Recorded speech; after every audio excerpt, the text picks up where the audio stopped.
Cuneo. You're adorable. She's our bright star of our fiction writing group. She's grabbing an award here and there everywhere. Right. Thank you, Cuneo. Welcome, Sharon. Just gonna name you. F2. Oopsies, not 2.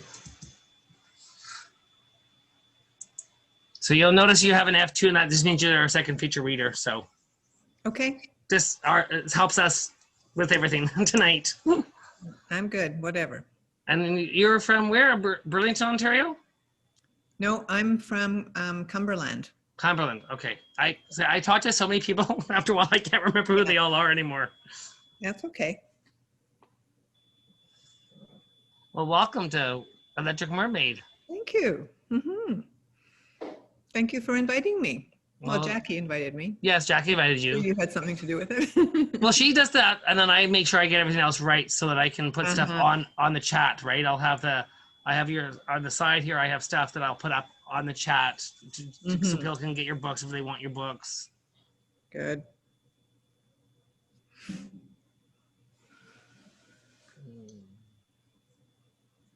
Is that, hello, Victoria? Oh, it ain't on. Okay, she'll come back in a moment.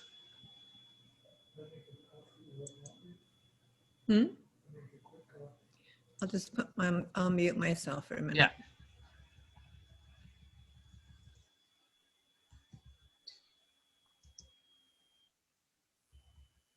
Ah, there's my Ontario lady star. Hello there. Welcome, Sylvia. It's Charlene Sharp Landing here, and Carl. And did I hear you wanted to do a screen share today? Yes, if you don't mind. Have you done it many times? You're on Zoom. You've done it many times. I have done a lot of things many times, but okay, mistakes happen and things happen. Yeah. Okay. Well, how about we do a test? Can we do a test now? Sure. Okay. Sure. Let me share screen. So, you have to actually enable it. Yeah, I know. So right now it says disabled, right? And because I have to enable it, and that will mean everyone can, so you go ahead and try now. Is it still blocked? No.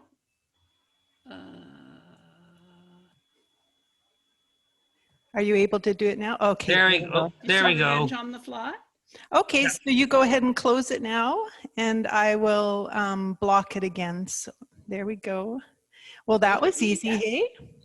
Yeah, sometimes things just work. Yeah, I have been Zooming a little bit lately, but I constantly have to shift platforms. So. Oh, I know. So Sylvia, if you try to share now, it should be blocked, right? So. No, it's not blocked. It's still open. Is that right? See, that's why we do tests. Okay. Huh. Well, you're assuming somebody else has something wonderful that they're going to force us to look at. I know. No, it's hackers. We worry about hackers. Oh. So it's still active right now. Okay, so once I activate it, it's active for the full session. Okay, well, there you go. Is it? I did not know that. Well, no, you should be able to, I think you should be able to block it somehow. Okay, team, we're good for tonight. So Sylvia, that's just, I'm Char. So if you have any technical Zoom producing kind of comments, just say, hey, Char, can you please do? So Char, I don't see you, do I? Well, I don't have my video on right now. I can do that's okay. That's all right. But yeah, there I am. Hi, Char. Now you. Nice to see you. But yeah, I'm kind of working Char here. Char is the black square. Yeah. Char, what did you say? Char is with the black square? Char is the black square. Oh, it should have my online. It should have my building there. Yes, you are. Oh, you see my building? Yeah, I see. So you are a building. Anyways, I'm just working here, so getting ready. So Carl can help with everything else. But Sylvia, just say, hey, Char, can you please do, and I'll do that for you. Okay? Okay. Yeah. Yep. Okay. Oh, why is this mouse gonna freak out on me? Okay. Marlette, Are you listening tonight, Marlette? You're muted. Hi. No, I'm listening. I'm here to support Sharon. Okay, we like that. And everyone go ahead and unmute right now and turn on your videos and say hello. Now's the chatting time. And just check in with Karl so he knows if you're hoping to read or if you're hoping to be a fan tonight. But everyone, please feel free to say hello. Hi, Marlette. Hi, Sharon. Hi, Cunyo. Hi, Sharon. Hi, Marlette. How are you? I'm well. Great. Hello, everybody. Hi, how are you? If you don't know, this is Craig. He's a great guy. He has a great library. That's our actual real library behind him, not fake books. Those are real books. Mine are real also. Oh, that's good. Mine are real too. Yes. I mean, some people do have, those fake backdrops, Oh yeah, I do that, but My then husband's sometimes paintings. But if you're a person that writes books, why would you want to do that? Why would you don't have fake books? You want your real books on the display. Actually, it's so messy, right? That's what I think. I think a lot of people There you just go. yeah. But if you have a fake background, your arms and your props kind of disappear. So Yeah. Well, it'd So be nice our to have that. favorite topic. What is the weather like where you are? Because we have snow. We've Cold. had snow. It's now totally melted. It's still a little bit of snow, but not much. Daffodils poking out or what? No, not yet. That's Victoria. Victoria has way earlier spring than we do. Where are you, Karl? I'm in Port Alberni, BC. Where is that again? Port Alberni? Oh yeah, Port Alberni. Oh yeah. So you're actually at Char's Land, or No, I'm not actually at Char's Landing right now. I'm actually at my house, but when it's back in normal, I normally am at Char's. So I was really intrigued by the Electric Mermaid, and I kept telling all my friends, I'm going to read it, the Electric Mermaid. Is there how did we come up with that name? It's cool. It was a lot of decisions. We had a bunch of different names, and we thought, well, Char does have an actual mermaid in the facility, so we thought, let's go with that. Reading now. Thank you. Yeah. Yeah. So I pictured it as a cafe, but am I picturing it wrong? No, it's not really a cafe. It's more like a concert hall and stuff like that. Yeah. So no berets and glasses of wine and. When COVID wasn't, before COVID, yes, you could have wine and stuff like that, and beer, great beer. There's our lovely host, Derek. Hello. Hi, Derek Hi. was part of our name. He also helped with the naming of the Electric Mermaid. He was a great help with that. I was picturing that you were a bar and you had a good T-shirt. And I was thinking someday I'll come and get that T-shirt. Well, I'm hoping to get that Electric Mermaid T-shirt somehow, some way. Yeah. Well, how hard is it? You have that poster, you take the design, you slap it on a There you go. Vista print, and away we go. Yeah. Yes, Merch. Vistaprint is good. Yeah. Absolutely. So Sylvia, are you in Burlington tonight? I am in Burlington, Ontario. And we're Awesome. just saying that we have lots of snow and going to get more snow. We've had, so our school started on Monday was Family Day. Yeah. Tuesday, we had snow day, our first snow day in a very long time. So the first day that our kids were supposed to go back to school, they had a snow day. It was really appreciated. What? Snow day? Yes. I'm originally from Saskatchewan. We never had snow days. Never. Oh, you poor, the joy of a snow day. You have no idea. You get But, up we, and we, think, but when we moved to BC, we did. We moved to Vancouver Island. They had snow day. I'm like, what's a snow day? Like we had to school no matter what the weather was. honestly, though, on Tuesday, it just never stopped snowing. It just never stopped. Usually in our area, they shut the buses and then, because some part of is high hills and the buses don't have winter tires. They can't make it up. So they'll shut the buses. But that leaves the parents with the decision. Am I going to go up the hills? Or Yeah, right. yeah. Take a chance. So yeah. Yeah. I grew up in London, Ontario, so we were in the snow belt there, and yeah, we used to. I remember get some great snow days, and I have fond memories of standing on fences and rooftops of garages and doing headlong dives into snow drifts. After a good windstorm, it really pushed up a good drift. We just pull our toque over our head and just dive straight into it. How we escaped spinal injury, I don't know, but. So speaking of injuries here, I was just reading in the paper, and I believe this because behind us is Brent Hills, a school, and they have gentle slopes. The moment kids let out of school, suddenly the hills are full of people tobogganing, not tobogganing, whatever they do, sledding. You know, let's call it tobogganing. Well, there's been so many injuries, more injuries than ever, and crazy injuries. Craig, shoulders.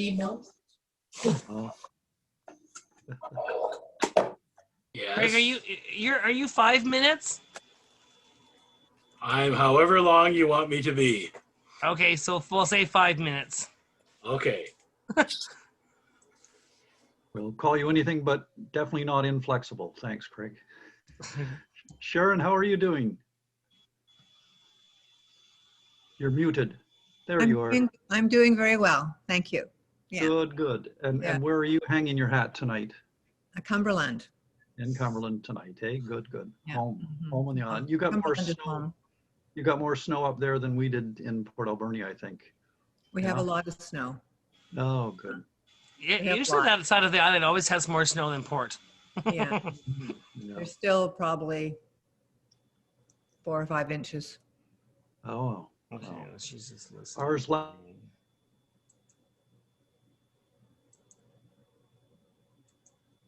Hello? Hello. Derek froze. Yes. It's not you, Char, it's just Derek. Hi, everyone. We do have some spaces available in our reader list. So some, I haven't heard from Jennifer Mook-Sang. Are you reading tonight? Or?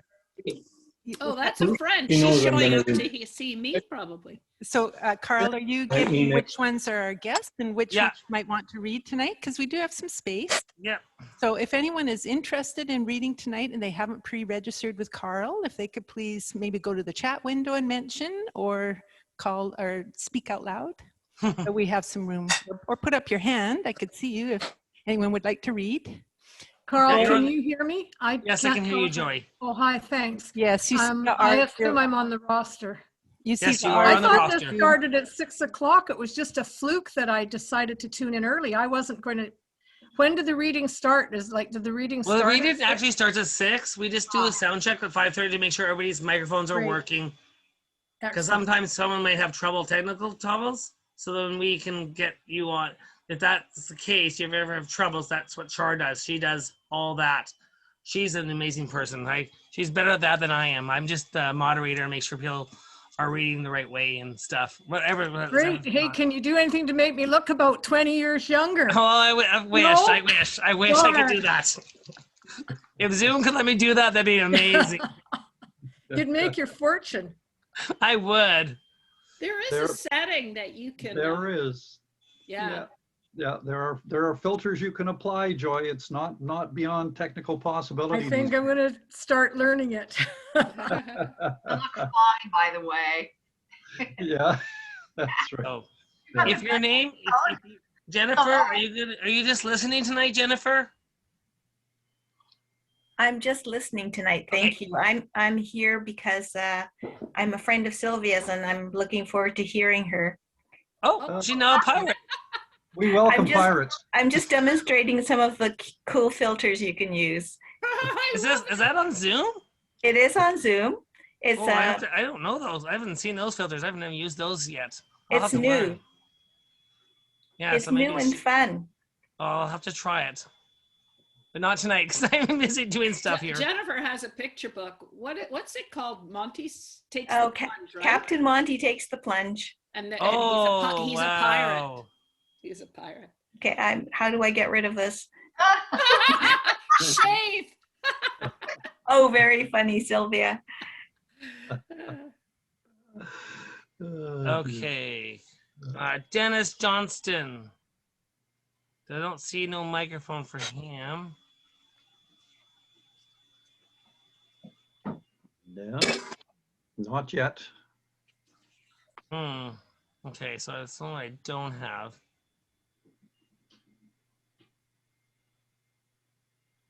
So we have somebody from Ontario. Who? Anybody else from anywhere else listening? Are they from? Or is everybody from? Or where are you from there, Jennifer? I'm from Ontario. Whereabouts? I'm from Burlinton, Ontario. Okay. I've never been to Burlinton. I've been to Thunder Bay and Toronto. And Muskoka Lakes. Oh, beautiful area. Yep. Burlington's nice too. There We you have a go. lake. We have a lake. Lucy, are you going to be reading tonight? Or are you just here to listen to one of the readers? Sylvia, another fan of Sylvia McNicoll. Oh, she's got a great fan base here. That's awesome. Lucy is from an interesting place too. Where are you from, Lucy? Well, born and raised in Toronto, lived in LA for 10 years, but now I'm in Truro, Nova Scotia. Nova Scotia. Wow. Well, thank you for tuning in. Oh yeah, my pleasure. Or the numbers are what? 0? 0. Pretty well. Yeah. Well, They go out for dinner. yes. Oh my Nice. goodness. Yeah. What a Okay, we treat. have Olivia Lee. Are you reading tonight, Olivia Lee? Do you want to read tonight? Or are you just listening to Sylvia or Sharon? One of the two. Or just here to listen to anybody. So if you're muted, you can unmute yourselves if you want. Okay, now you can hear me. There she is. Hi, Olivia. Olive. Olive, sorry. That's okay. Are you going to read tonight, Olive, or are you just here to listen to one of the readers? I'm listening to Sharon. Listening, okay. Okay. Good. How about you, Karen Bass? Hi, Jackie. Hello, Derek. Good to see you. I think everybody who was meaning to read is signed up, right? Do we have everybody? Yeah, we just said we have some space, so if anybody wanted to come on board, they They'll could. let you know, right? Yeah, but we're just making sure that's what we're doing right now. We're just asking because we don't know. Okay, Karen Bass, are you just listening? I am just listening, yes. Okay. We love our listeners. We do love our listeners. And then there's Jen with a lovely camera. Are you reading or listening? Carl, Just everybody, listening. everybody who wants to read has either let you know or is going to let you know. We should, Yeah, we that's love fine. our. We got lots of time here. We got lots of time. Jacqueline, we have space. Would you love to read? I would love to read. Yes. Okay, Jackie, you can read. You could be number 7. Thank you. Number 7 is Jackie. Okay. Yes, I had some people drop out. No worries. We'll see them again. Yes. Yeah, I was looking forward to one of them. One of them was supposed to be a new guy that was on the workshop, and then I guess he had his grandson's birthday party. Well, It was supposed to what? be yesterday, First. tomorrow, First but then first. yes, but they changed the day because the father had to work. So. Oh yeah, we had. And there's our lovely drive-by birthday Victoria. party here. So we have someone from Nova Scotia on the call here. That's awesome. That's fantastic. Great. Oh, Sylvia, it's so lovely to see you tonight. Thank you for popping in. I'm excited. So excited. Yeah. I know, it's going to be wonderful. Is Sharon with us yet? Yes. Yes. Oh, she's good. here. Hello, Sharon. You guys are so wonderful. We can't wait to hear you read. This is going to be awesome. Jackie. Hey, Sharon. Thanks for inviting me. Oh, I'm so glad that you're here. Jackie, my friends might know your daughter. What's your daughter's name again? Lindsay Carmichael. Yeah. So Jennifer, Karen, and Lucy, you might know Lindsay. I've heard the name. I can't put a face to her. She writes kids' science books. That's one of her main focuses. Is one of the ones I know. Yeah. She's with Kids Can Press, didn't she just do the Kids Can Press? The Boreal Forest. Yes. I'll grab a copy of it if I see it here. We may have found homes for them all already. So if you, again, as I said, if you haven't pre-registered and you want to read, you're more than welcome to read, and then just let me know. Karen wants to read? Is that a hand up? I don't know if that was a hand up or what, Karen. No, I just put my thumbs up for knowing Lindsay, that's all. Okay. Nice. Yeah. Okay, so Lindsay is my my stepdaughter, actually. Oh. And a dear kindred soul of writing. So. There you go. Well, I guess I might have to join you guys. I am thinking about writing a book, but You should do I it. am. I'm gonna write about my travels. Awesome. I just gotta get to it and try to remember what I've You done. have to get traveling. That's right? right. Well, I have traveled, so I'm gonna do all the stuff that I've done. Hopefully, you can remember what I've done in the Travels with Carl. It sounds great. I would buy a copy for sure, Carl. past. Oh, there you go. All right. And I see Kunio Yamagishi. Do I have that? We met in Comox, right? So long ago. It's nice to see you again. Oh, yes. Hi, how are you? How are you? Kunio's got a wonderful book. Oh, okay. Thank you. Yeah. Are you going to, have you signed up to read tonight? No, Or are you I'm not just reading listening? today. Nobody understands when I read something. I can write. Where are you living, Kunio? Are you in Comox? Yes, I live in Comox. Nice. Originally, I'm from Japan. Of course. Whereabouts in Japan? I was born in Fukushima, notorious place with a nuclear accident. Oh. Yeah, but most of my life in Japan. Well, I lived in Tokyo basically. Right. Yeah. I spent 4.5 months in Tokyo Wow. back in the day, and I just loved it. I love that city. It's a mega city. Yeah. What I loved about it, all the different boroughs were so different in their character. You know.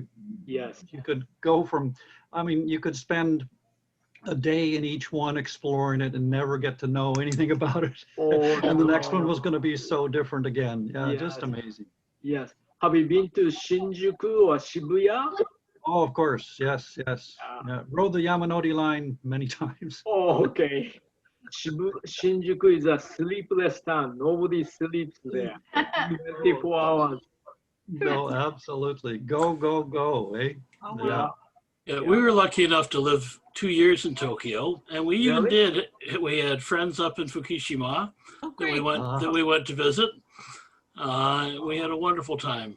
We went all over the country within 2 years. Wow, 2 years, nice. You can do this when you're retired. Just wait.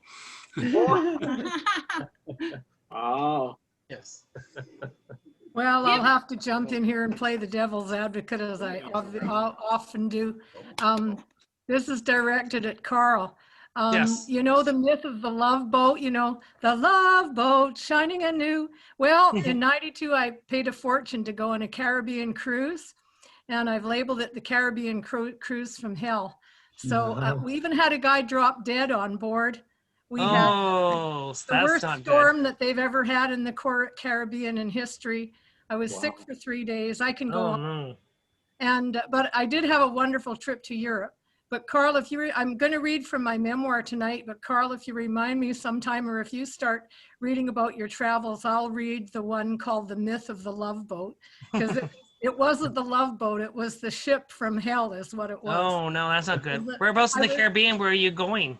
It was the Western Caribbean, and the places we went, like Jamaica and Grand Cayman, were lovely, but the people on board were absolutely horrible. And I just had a number of really bad experiences. Well, that's too bad. A trip to Europe subsequent to that, which was wonderful. But well, there you go. Well, my husband went on the Love Boat and had a better experience. So maybe it was like an off season or something. I think it was the people and the circumstances. Yeah, time of year.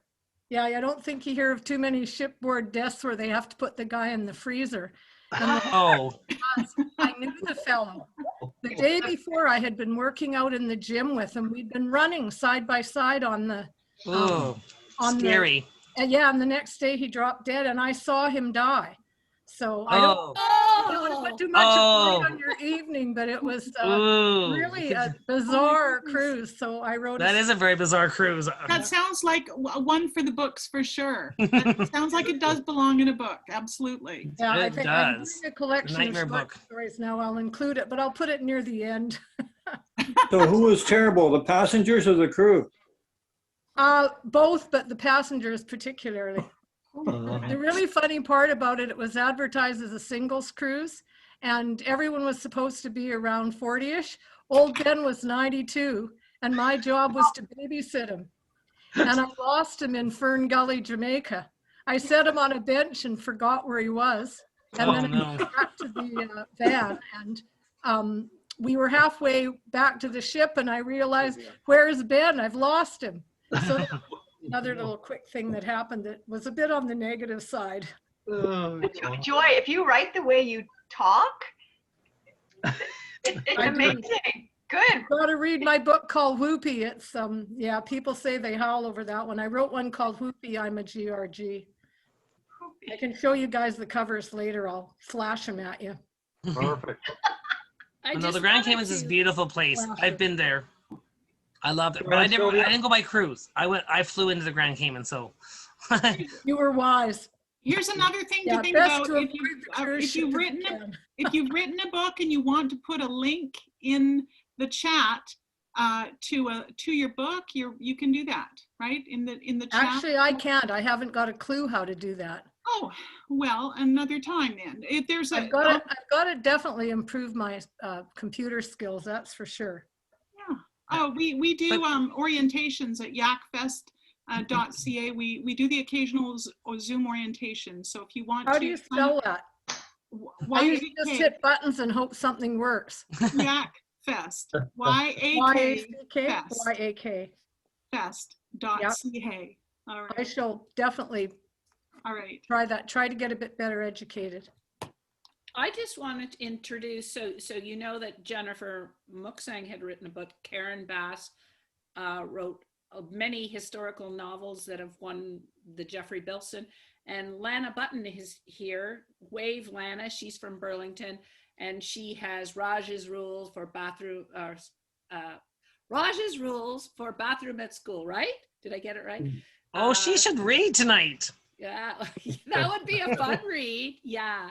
So wonderful. Another writer from Burlington. Woohoo! Thanks, and we do welcome people to sign up for spots. And if you like it tonight and you think, oh, I'll come and get an open mic spot, I'd love that. Then you can just email us and get on for next time. So you might not be ready to read tonight, but think about us. We're a monthly event, so it's not like it's super time consuming, right? It's always the third Friday. And Carl or Derek, perhaps my hands are full right now, but if someone could, we'll type in the email that you can send a note for to get on our open mic. We'll send you all that information. Yeah. I'll be posting stuff in the chat, so it's perfect. Great. Yeah. I got it set up. Joy, if you want to go to the chat, it's really quite easy. Down at the bottom of your screen, there should be a little bar there that's got participants, chat, share screen, record, yes, I've reaction. got chat with a number 2 on it. Okay, just click on chat, and a little chat box should pop up. Oh yes, okay. There you go. And if you want, sorry. So you can just kind of keep an eye on that, and people will post things in there. And if you want to send anything, you can send a message to everyone. Right at the bottom there, it says to everyone, or if you click the little arrow beside everyone, it'll give you a drop-down menu that lists everybody here, and you can send a private message to someone if you want to say specifically to them, oh, I love that story, where can I get your book? Or anything like that. Can I say that my books are available at Amazon, or is that too much like advertising? No, that's fine. A lot of people have that where they have the books. And if you see someone's book that you want and you can't remember where to get it from, you could just, on the right hand side, there's little dots, and you just press up there. It says participants can chat with, and above it says save chat. That's just so you can save the chat. You don't have to make notes and write stuff down. Yeah, at the end of the night, if you want to just save the chat or whenever or partway through, you can do that. Yeah. Okay, that's great. Three dots to the right of the address thing for the chat box there. Okay, I'm gonna beside the file. Everyone. Click on those, and you can click on save. So yeah, it's I think, you know, in the time of COVID, whatever we can do to help promote each other's books is wonderful, and we shouldn't be shy about it. So don't be shy about putting your contact info in there and book titles and links, etc. Yeah, please do. Yeah. Oh. So, well, I slipped out of speaker. Okay. Yeah, hi Derek, it's Charlene. Hi, Char. Welcome to Char's Landing. We miss you. Electric Mermaid, live read. There's the lovely mermaid. So I think we have everyone connected. We're missing, we haven't found two of our readers, Kathleen, Vance, and David Kipling. They were on here a moment They're ago. with us. I've been here since 5:30. Ah, there they are. There's her. Okay. They are just... Okay, yes, I see her now. So you're on the same computer again tonight, aren't you, Kathy and David? So I'll update that. But otherwise, I think we're a couple minutes. We're ready to start. I'll invite everyone to mute their mics and have a lovely evening. All right. Thanks, Char. Thank you so much. Okay, I'll get things started here. I think we're okay. Well, actually, am I going to introduce you or no? Yeah. Go ahead there, Karl. Take it away. Hi. Welcome to Electric Mermaid. Here's our lovely host, Derek Hanebury. Take it away, Derek. Thanks, Karl. All right, now that I've been properly introduced, welcome everybody. Really great to see such a good turnout again tonight. We were over 50 last time, and we thought, boy, that's heading in the right direction. I'm not sure what we're up to tonight, but it's good to see a healthy turnout again. And I think it just speaks to how much everybody appreciates being able to get together and share their work or listen to other writers, or if you're not a writer, just to listen, period. It's a great thing to do in this time, great thing to do anytime. So I want to begin by saying that we're coming to you live from Port Alberni, from Char's Landing, where the Luma, the Electric Mermaid, stays in the rafters, illuminated and waiting for the day when we can all come back there and join together in physical space and be together. But in the meantime, we have Char to thank for being our Zoom host. And reminder that we are coming to you also from the unceded territories of the Hepetcheseth and the Sishat First Nations here in Port Alberni, and we're very grateful to them for sharing their lands with us. So Electric Mermaids, what's this? Is this our third or our fourth? I'm losing track already. I think fourth. Fourth, eh? Yeah. I think fourth. And we're just gathering steam as we go, I think. So we're going to have another great evening. We've got two really strong featured readers. And by the looks of the open mic reading list, we've got a lot of strong readers on there as well. So I'm really looking forward to hearing everybody. So big shout out to Char for hosting us on the Zoom. Thank you for being the wonderful host that you are. And Char does so much in our community. She provides the social hub for I'm just put there. Literary, but all kinds of communities in Port Alberni. So music, dance, good food, good drink, all kinds of things. So we're really grateful to her. Grateful also to Jackie Carmichael. She's our artistic director for Electric Mermaid. She's the one who lines up the featured readers and keeps us all in check. Basically tells us what needs to be done, if it needs to be done, or looks after it herself most of the time. And thanks, of course, to Karl for being our moderator and our tech guy who looks after the open mic reading list and contacting those readers when they sign up. Thank you also to Micah Gardner. I think Micah's here tonight. I saw him earlier. He's our resident photographer and advisor on all things visual. I'm seeing Karl now all of a sudden, but that's okay. It's all good. Char's looking after that. So anyway, I just want to start it off on the right note. We've got Victoria Roscoe-Roumanis is our first reader out. She is going to read some poetry, I believe. Victoria, am I right with that? She's a local Port Alberni writer. Yes, you are right. I'm going to try. All right, Victoria, we're ready to hear you. Go for it. All right, I just have two tonight. And the first one is called, Would You Prefer to Control Space or Time? Well, that's an easy choice for me. Time. Space I will leave to persistence.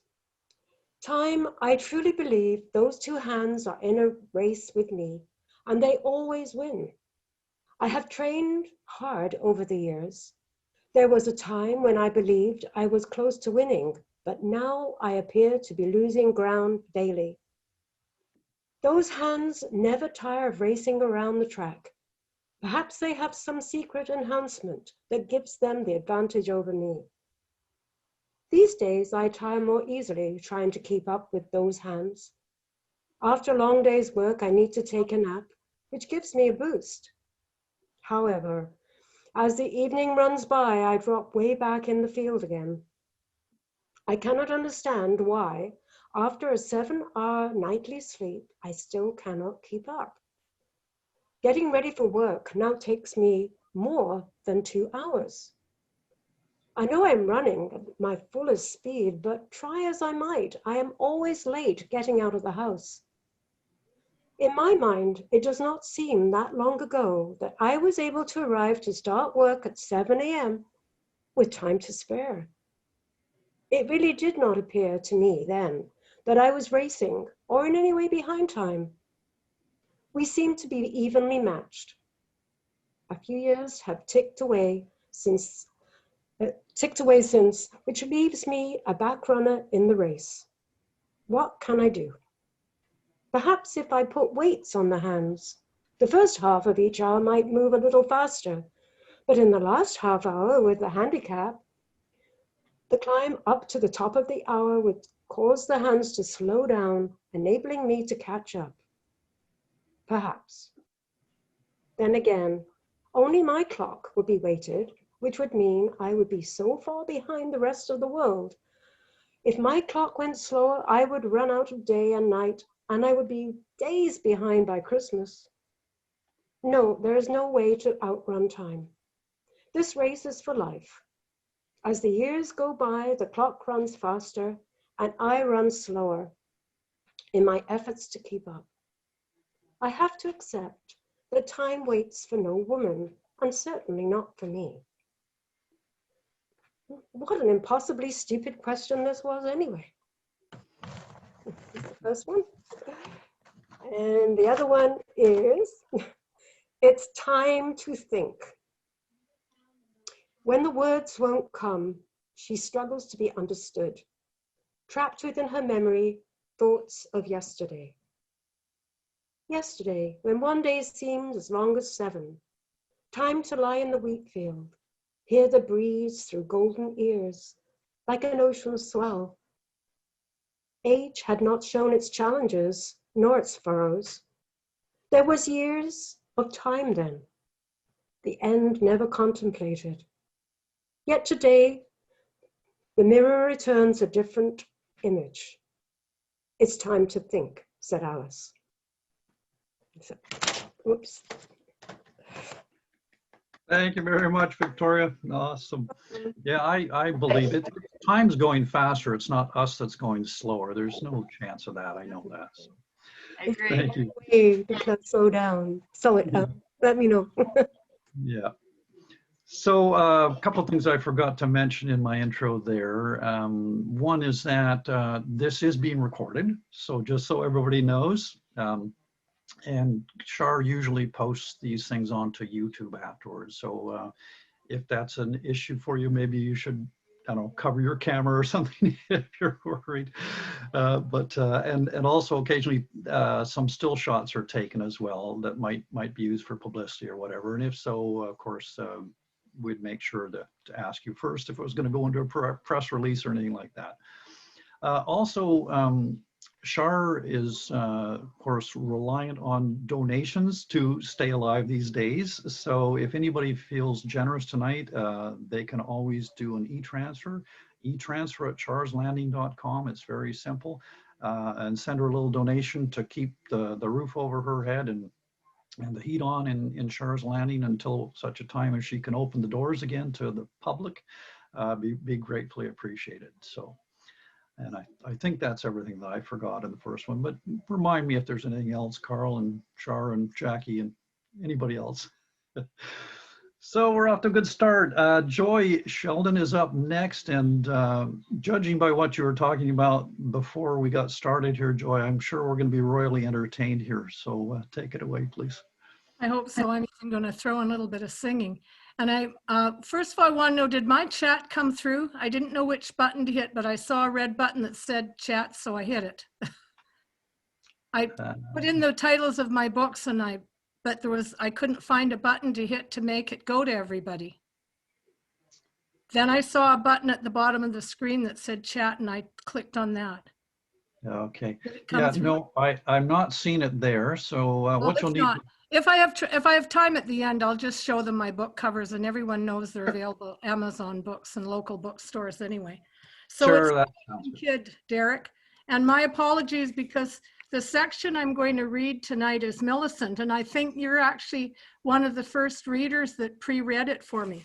But anyway, there's the book cover of the expensive version. This is the color version.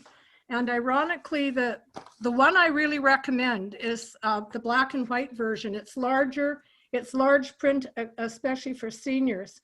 And I put a really nice photo of Duncan Elementary School on the cover.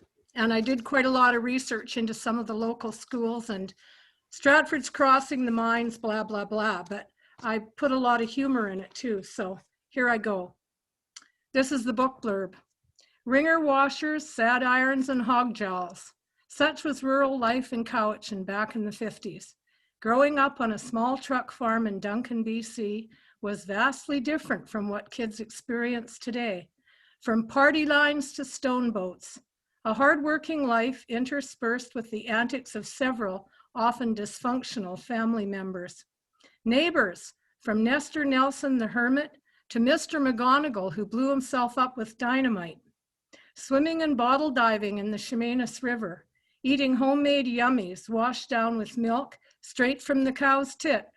School days from Old Somenos to Cowichan High, and all under the shadow of that unique red crossing house named Stratford's.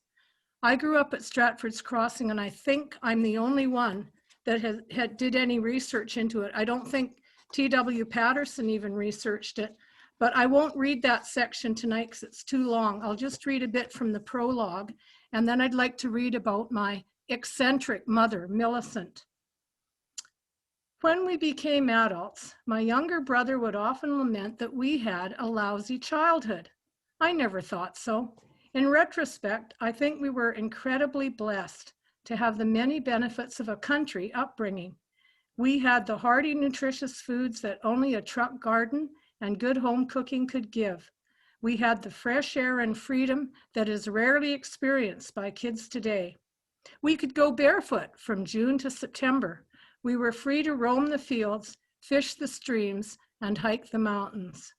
And we were lovingly and expertly schooled by elderly parents. They were heavy on wisdom, if sometimes light on patience, especially where my hyperactive brother was concerned. My cultured Latin scholar mother instilled in us a love of language and a love of people and animals. My pragmatic farmer father, a love of knowledge and insatiable curiosity about the meaning of life. The little three-room schoolhouse down the road provided me a more than fitting foundation for fulfilling my later dreams. It was this humble country upbringing that shaped what we later became. I think it gave me an early naivety which later countermanded the hard facts of life I learned in the city. It instilled in me a sense of justice and a desire to stick up for the underdog, a sense of triumph and hope which even numerous years of big city living and big city people could not destroy. And at the bottom, I've added a quote from David Foster. Ah, the gift of poverty. We didn't feel poor, but we just didn't have any money. And that was us at Stratford's Crossing. So there is my mother, Millicent. This photo was taken mid-1920s. She was definitely a flapper, and she's mugging at the camera with her little doggie. I'm a fairy. Mother, stark naked, holding up a large bath towel behind her as wings. singing exuberantly, "There are fairies at the bottom of our garden. It's not so very, very far away. I'm a butterfly," naked again, this time flapping the towel at her sides. "The butterflies and bees make a merry little breeze, while the rabbits stand about and hold the light." And that was taken from an old song, "There Are Fairies," by R.A. Fileman. Usually singing just after she got out of the bathtub. Brilliant, beautiful, creative, fun-loving. Crazy? Perhaps. We were only little kids back in the 50s when Mother used to do her fairy and butterfly routines. She'd been a serious nudist at one point, so we were told. Didn't see anything wrong with flaunting her chubby naked body in front of her small children, or so we surmised. At the time, we thought it was funny. We didn't see it as conflicting with her many moral platitudes. "Keep your knees together and your skirts down at all times, dear." And Dad never discussed it. If he had, he would have merely said, "Oh, that's just Millie being Millie." At the time, we thought her behavior was normal. I didn't see anything wrong with it till years later, but I never told any of my friends, or anyone for that matter, about my mom's strange doings. I don't know what my little brother thought about it. Never discussed it with him either. He was hyperactive as a child. Mother used to hit him with the fly swatter. She'd get terribly upset and even cry with remorse afterwards, but he'd just laugh it off. At 50, Mother was considered elderly. She was chubby but tiny, stood about 5 foot nothing, and that was with shoes on. She had long, black, straight hair halfway down her back with very little gray. I used to brush it for her most mornings and sometimes pin it up on top of her head in braids. Her grandmother had been a full-blood Manitoba Cree. "Roll 'em, girls, roll 'em. Go ahead and roll 'em. Roll 'em down and show your pretty knees." Mom was a great singer, voice low and sultry. She sang lounge singer style, a la Mama Cass, in the days long before Mama Cass. The story goes she had spent 2 years in Europe when very young. Took off at age 16 from her palatial home in Winnipeg with a girlfriend. Unusual thing to do in those days. Was it We're just... going to have to wind it up there. We're running up. I've just got a couple more sentences to go. Go for it already. And she wanted to go to nursing school, but only 16.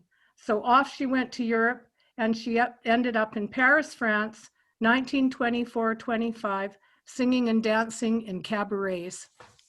Fabulous.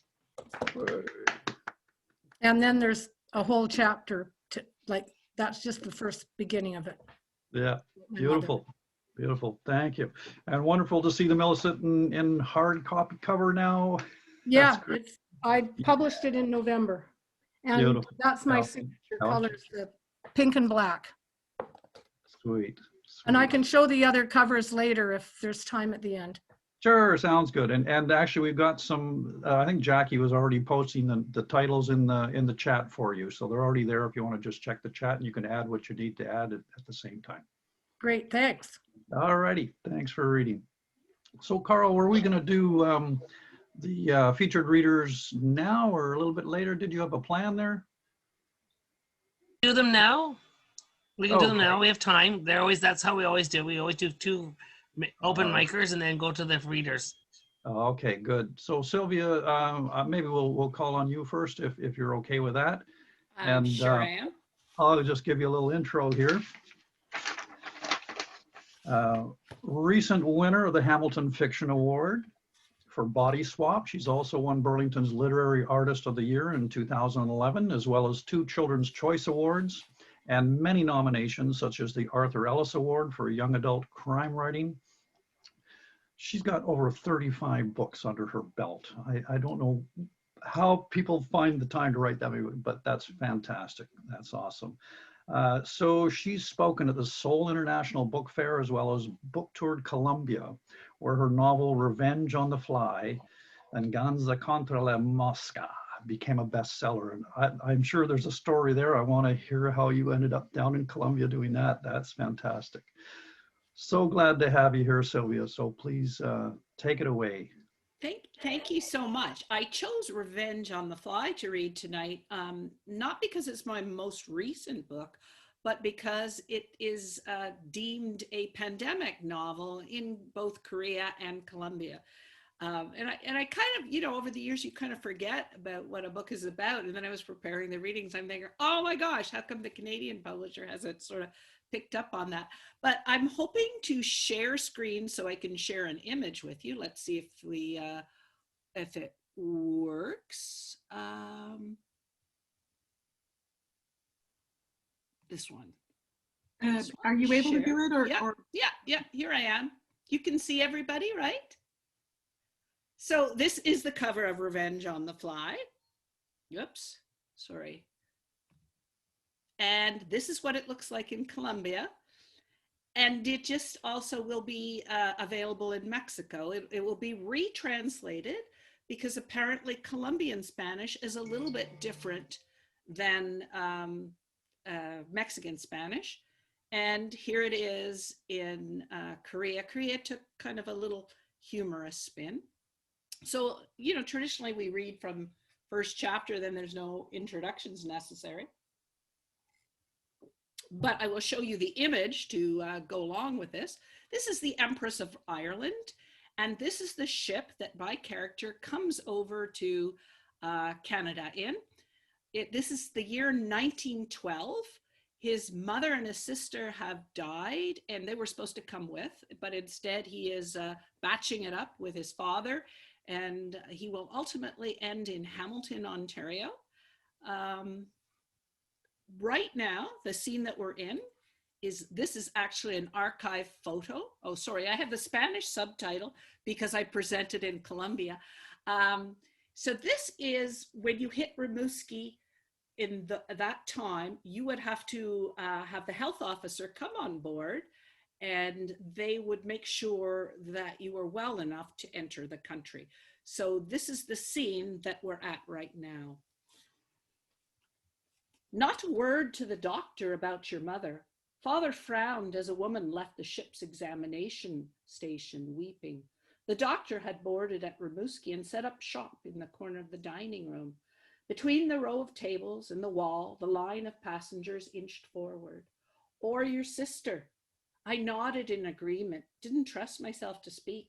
I wasn't some small child. I knew how much depended on this visit to the doctor. Father had been talking about it since we left Liverpool last Saturday night. I knew what I should and shouldn't say. Besides, we rarely spoke about Mum and Colleen, almost as though they never existed. Sometimes I just wanted to scream. Why my sister? Why my mother? Not today, though. As usual, the motion of the ship was making me ill. Up, down, up, down. The waves heaved all 14,500 tons of the Empress of Ireland, as if she were no more than a feather. I only wished I could wait outside on the deck so I could see the open waters and breathe in the cool, salt air. After a day and a half of heavy fog, the air had finally cleared too. Perhaps I would even spot land. They'll send us to the quarantine station if they think we have the consumption, Father continued, as if I didn't know. Ahead, smelly old Mr. McNiven, our bunkmate, turned to us. Gross eel, huh? You don't want to end up there, lad. My grandfather died on that island of the typhus. The dining room grew hotter. Too many people and tiny windows that let in no air. My mouth went dry. I held my head to make it stop spinning. You're not going to be sick now, Will. We're so close. Father gripped my shoulders. Take a deep breath. I did, but I took in the leftover aromas from breakfast, stew and onions and oatmeal, combined with Mr. McNiven's sweat and tobacco odor. The smell made everything worse. Grandfather was a healthy man too till he boarded the ship, Mr. McNiven warned. William doesn't have the typhus. He's just seasick, Father said firmly. Now there's a bit in the chapter where you find other characters going into the doctor, and there's one family that gets turned away, baby Maureen, and that's someone he had friended. But I will skip to his turn, to William's turn. Next, Our turn. Father pulled me along and I grabbed a chair to steady myself. Your name and age? The doctor asked. His voice sounded as tired and faded as his gray hair. William Alton, 12, sir. Very good. He peered over his papers at me. Come closer. Have you always been this thin, lad? He asked as I stepped toward him. I stared at him, not saying a word. What if I answered the wrong way and we had to get off the Empress? I had to swallow hard to keep my oatmeal down.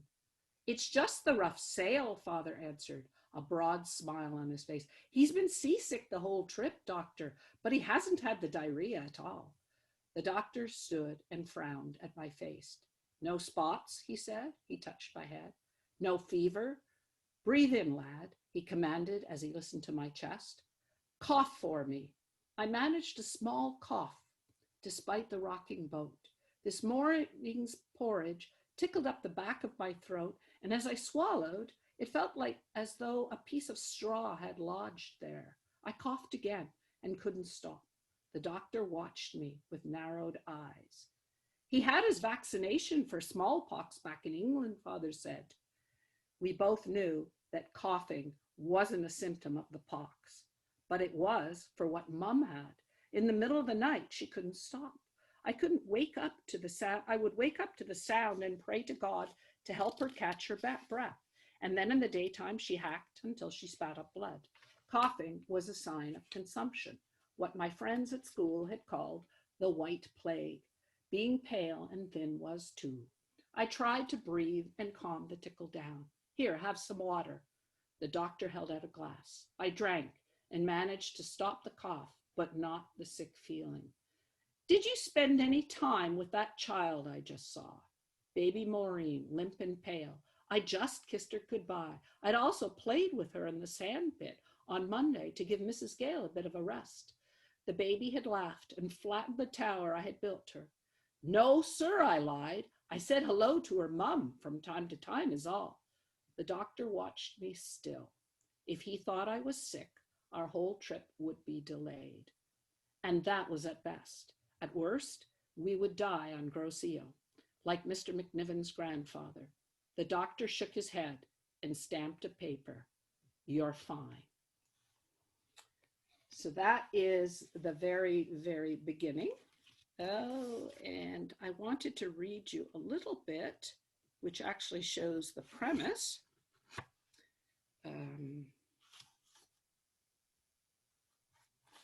I wanted to show you another image, though. Let's see if I can do this. This is Central Public School in Hamilton. This is the school. William comes to Hamilton, and this is the oldest school, I think, in Canada. It's still there. And the interesting thing was that I went and did an artist in education at the school for a week, and I was researching for this book. And in the closets, they had the kids, they did rifle practice, so there were holes in the, and they showed me these things. But what was curious to me is William is not a real person. This whole situation is real, but I borrowed him. And yet I felt when I walked around the school, I felt as though this character was talking to me. He really wanted to have his stories told. So this is the school. This is Dr. Roberts. He's the health officer in Hamilton. And he, in this story, and in real life, he actually went to the city hall, and the children, there was a fly contest, which you'll hear about in a moment, and the children every day would report with thousands of flies in buckets. And this man, along with his staff, would sit there and count the flies. So I'm going to, oh yes, this here is the page in the newspaper that I saw in microfiche that inspired the whole story. As soon as I saw the image of the fly on the baby's face, I felt compelled to have to write a background for this. So it was a 6-week contest for catching flies in 1912. And this fly catching phenomenon happened all around the world. All anybody knows about 1912 is that the Titanic sank. And I thought this was much weirder than that. And this is, well, this will be part of what you hear in this chapter.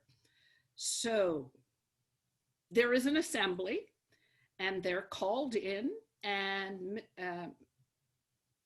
the health officer, Dr. Roberts, will be here in person on the stage now. Up on stage in front of us and next to Mr. Morton is the principal. He's the actual principal. This is historic. It's written on a plaque in front of the school as well. Stood a worried looking younger man in a dark suit checking his pocket watch. Was this the man who would give us the secret to vanquishing disease? Would he give me the most important answer to the question that troubled me? When everyone was seated and stopped talking, Mr. Morton introduced the man. Girls and boys, join me in welcoming the City of Hamilton's esteemed health officer, Dr. Roberts. Mr. Morton began clapping, and we all joined him, stopping when he cleared his throat to continue. Dr. Roberts is here to talk about an important threat to everyone's well-being. I know you will give him your fullest attention, Dr. Roberts. He gestured toward the man, and we all applauded together till Dr. Roberts stared us down. After the room had quieted a second time, he unrolled a large poster, inch by inch, revealing a drawing of a huge fly. The creature had hairy black legs and feelers that seemed to grow from cherry pit eyes. Dr. Roberts called one of the taller boys to the stage to hold the poster up for him. The fly on the poster had its wings spread across the chest of a smiling, sweet child, or a little baby girl, just the way I remembered Colleen, my sister. Their faces had blurred in my mind, baby Maureen and my sister. Across the top of the picture, the words read, "Kill the fly and save the baby." I felt my face grow hot. Dr. Roberts finally spoke. The importance of cleanliness cannot be underestimated in keeping the citizens of our city healthy. Boys and girls, we must dispose of our garbage carefully and keep our streets and alleyways clean in order to avoid our worst enemy. He knocked the back of his hand against the drawing of the fly. This seemingly harmless insect loves excrement and rotting food. It lands in it, lays its eggs in it, and then, boys and girls, it lands on your food. Next to me, a girl gasped and looked sick. Not only does it land and walk on your bread, it spits, defecates, and wipes its legs on it. Shrieks of horror came from the younger children in the rows ahead of me. And so the fly spreads germs. If it doesn't immediately poison our food, it kills us by giving us horrific diseases, typhoid, consumption, summer complaint. The fly spreads them all, leaving dead babies and adults in its wake. Why hadn't someone in England shared this information with us? My mouth went dry and I found it hard to breathe. In everyday life, the insect was so common and insignificant. Blown up large on the poster, however, it was easy to see it as a menace. Something that small had killed my mom and sister. We had so many of them in the flat, it made sense that they were the cause. To think, I hardly bothered swatting at them either. I was so poor at it. There were so many on the boat too. Sweet baby Maureen, if just one had landed on her bottle of milk, it could have caused her illness. I squeezed my eyes shut so that my tears wouldn't spill. No family anymore, save my father, and no Mrs. Gale with us either, all because of this disease-spreading menace. The fly is our worst enemy. Dr. Roberts looked straight at me as he continued, and as such, it is everyone's duty to swat and kill those death carriers. Boys and girls, we are declaring war on the fly. Dr. Roberts shook his fist in the air. Hurrah! I cheered along with the rest of the students and teachers in the assembly. And I am here to announce an exciting competition that the Hamilton Spectator is sponsoring. Beginning June 15th and ending July 6th, we will be counting how many flies you catch each day. And the winner, the boy or girl with the most dead flies, will receive $50. There were second, third, fourth, and participation prizes ranging from $25 down to $2. But the first prize was easily a few weeks of father's wages back in England. 25 weeks of board. We could rent a furnished house for a month or even more. We are not the only city to declare war on the fly. Many towns across Canada have already done so, as have cities in Europe and Australia. Cleveland, Ohio, in the US of America has successfully vanquished the foe and declared itself a flyless city. In addition to rewarding fly catchers, we are also holding a composition contest. Convince others to kill flies in an essay and you could win one of 2 prizes of $5. Students cheered less for this proposal. I could understand why. Putting words on paper couldn't be half as satisfying as smashing down the miserable creatures that had caused my family so much grief. To my left, Fred pounded his fist into his hand.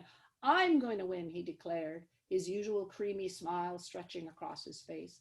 Why would he even bother? It was clear his family had plenty of money. I looked across at his smug face and recalled his behavior when he had to sit down in the spelling bee. He'd made a stupid mistake, and instead of laughing at himself, he had sulked. Such a poor sport. Did he need to win to keep himself above everyone else? How unfortunate for him, because I wasn't going to allow him his victory. Father and I needed those $50. And it wasn't only about the money for me either. I wanted to kill every last fly to avenge my mother and sister's death. That's that part. I just wanted to show you, this is how the Koreans see William and Ginny, the other main character. And what I think is kind of humorous about this is in both Colombia and in Korea, they decided the main character would look like their children. So you can see that William is Asian, and somehow Ginny ended up to be Anne of Green Gables, of course. This is the market in Hamilton during those days. And in this, I'm reading one tiny last bit.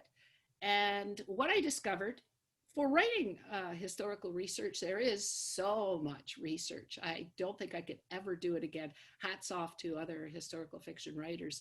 But things that you discover along the way. So I went to StatsCan to actually find what the weather was like on each day, because that would affect the fly catching. But what I discovered is the market, of course, we were in a transition period. Some farmers had cars and trucks, but there were still lots of horses, and the horses, there was a stable there for all the horses at the market. That would be the best place to catch a lot of flies. So William was right on that. But what I also discovered is that the market had a rat infestation. So that plays in this chapter. But before I read this last little bit, which is very, very short, I wanted to show you the main character, where I get my ideas. I wanted to show you the dog that is Finnegan. So in our house, we had a lot of flies. I don't know if in summer they congregate on the windows and they get very dopey and you can kill them. And my dog loves this. And he never catches a fly. But in fiction, of course, things get better. So I have to show. You're supposed to let sleeping dogs lie, but I wanted to show you the dog that made Finnegan come alive, because he's the one who always tries to catch flies and never catches them. All right, you can go sleep again.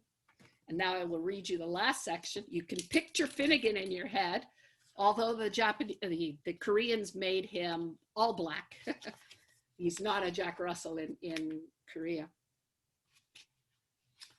So here's the weather as it is actually this day. Friday, it rained for the first time since Father and I had arrived in Canada. A steady stream shush down, making the flies in the market stable dozier and easier to catch. Ian and Bee came back to help, and Finnegan was in fine form.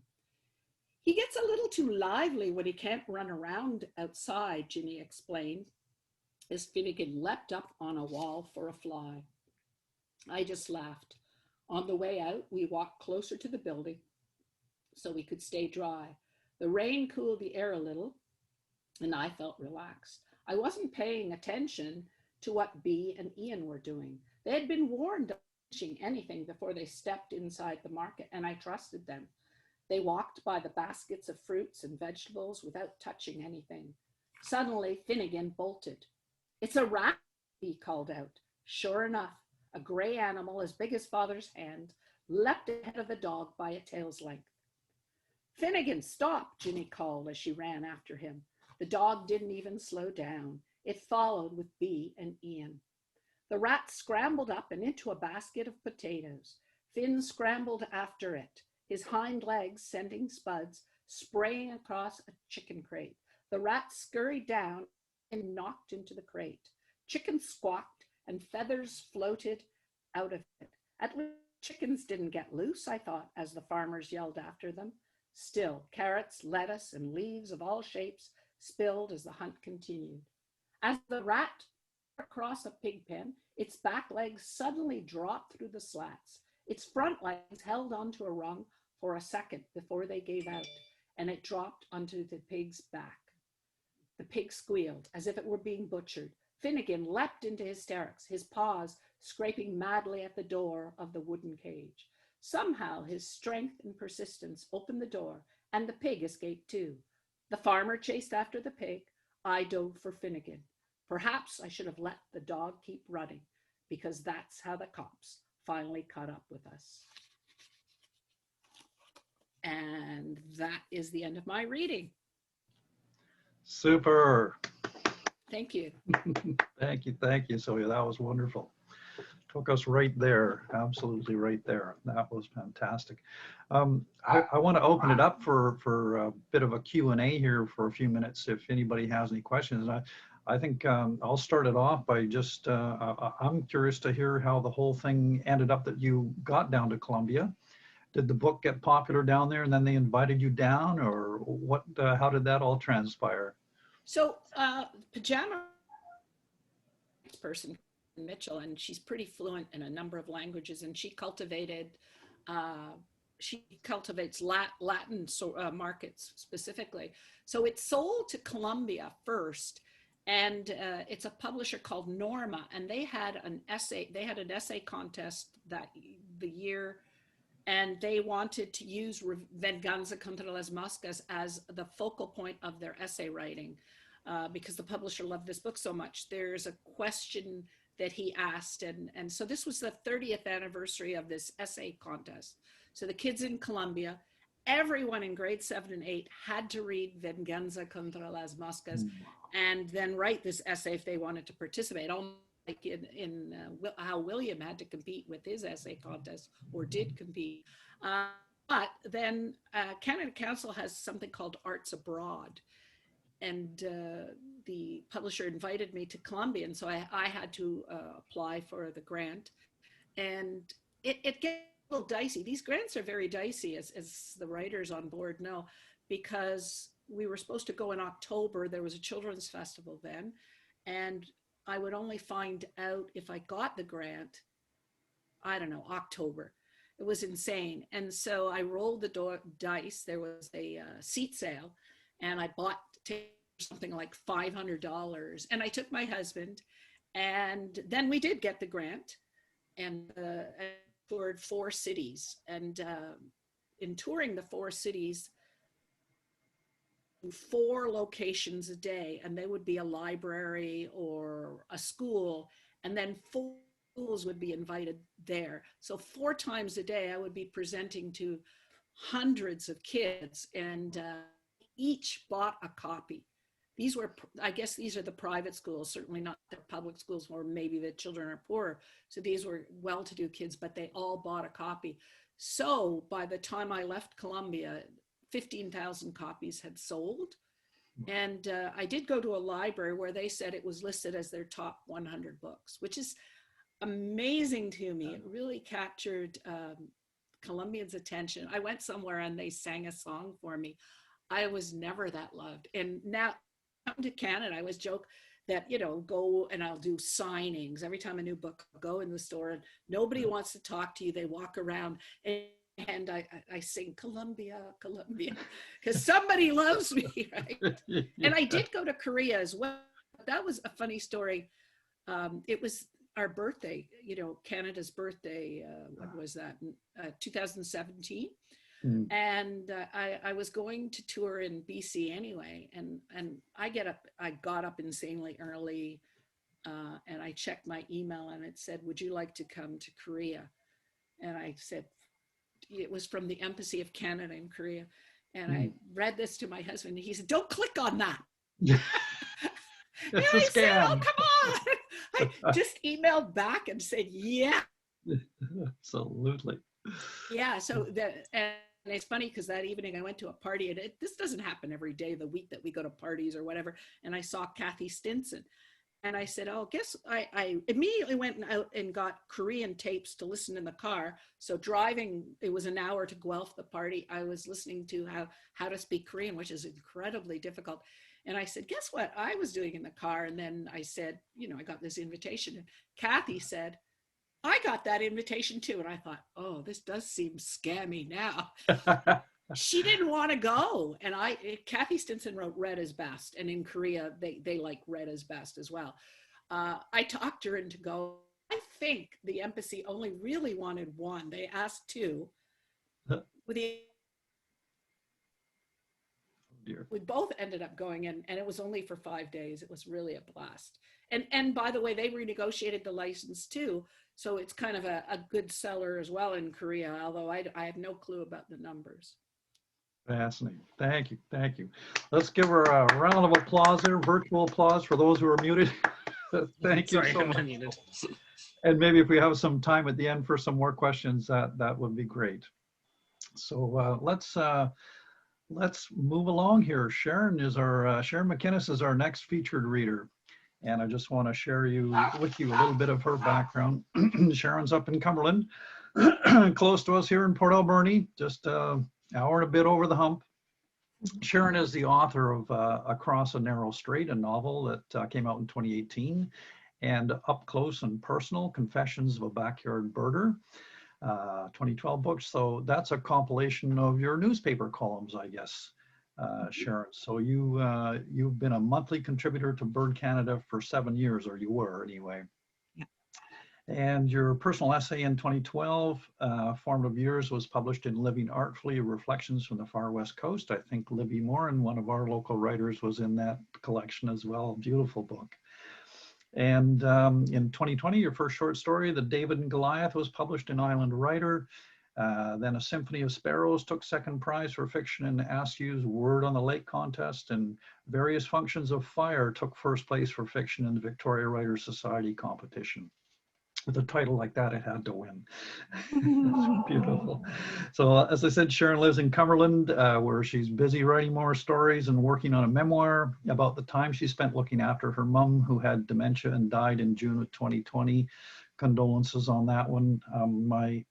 We're dealing with that with my mother-in-law right now, and I know it's not an easy road to go down. So yeah, it'll be an interesting book to read, I'm sure. So welcome to Electric Mermaid, Sharon, and the floor is yours. We can't wait to hear what you're going to share with us tonight. Thank you. Thanks so much.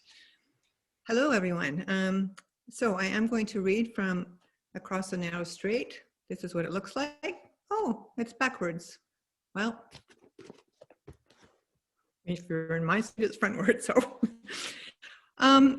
when I started Across the Narrow Strait, when I started writing it, it took me 7 years to write it. I lived on Gabriel Island, and I was a member of an activist group called Save Our Shores. And our goal was to protect the coastline from tankers, especially at that point, the Northern Gateway Pipeline.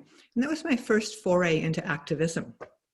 So I went from being a just retired family therapist, fairly apolitical, to somebody who spent a good deal of time waving signs at protests and writing letters to politicians and doing fundraising for groups. And the question of how that happened to me, what, emotionally, sort of, why did I go there so quickly from being one kind of person to another kind of person? That became the impetus for the novel. I just wanted to explore that.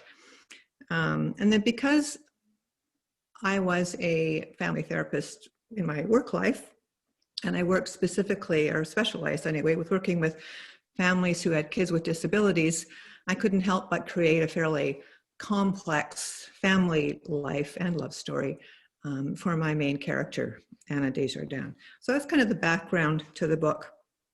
And I'm going to read 3 very short sections. The first one is the first couple of pages of the novel. One hand shading her eyes from the glare of sun on water, Anna stood on shore and scanned the island across the narrow strait. She could make out the cove where the ferry landed at the northern tip of the island, but not much else.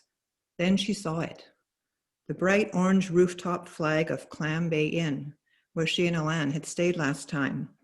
This would be her first trip to Kingfisher without him. She felt the knot in her throat tighten. What am I doing? She'd asked herself the same question a dozen times already today, and it was only noon. But this time it came to her. Not an answer exactly, but a clue. Something Alan had said.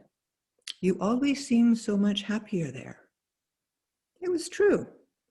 Whenever they'd visited the island for more than a day or two, Anna had morphed into another version of herself, one who could relax and enjoy life, could bend a rule or two without fretting.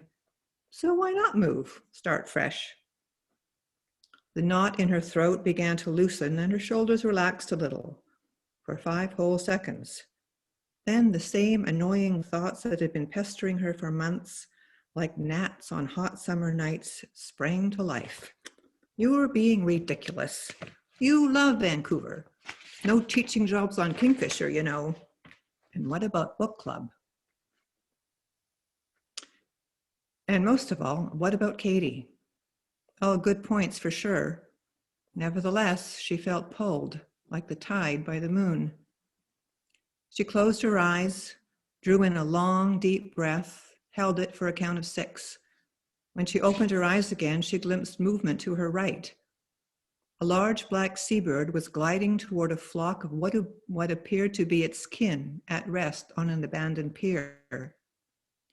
3 of the long-necked birds stood stock still, their glossy wings wide open, away from their bodies like dancers frozen in motion. That's odd. She made the comment aloud, having picked up the habit during those silent weeks when Alan was slipping away. Excuse me? She looked behind her. An old guy in a baseball cap embroidered with Costa Rica in several shades of green sat on a rocky outcrop, his elbows resting on splayed knees. She pointed to the pier. He looked. Not odd at all. They're wing drying. Her eyebrows lifted. They have to dry their wings? Yep. The feathers of double-crested cormorants don't repel water.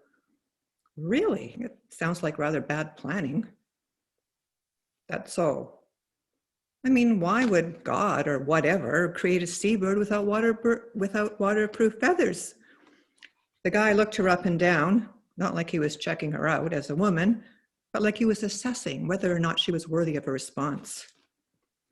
They're designed to dive down deep to get food from the ocean floor, mostly fish, some crustaceans.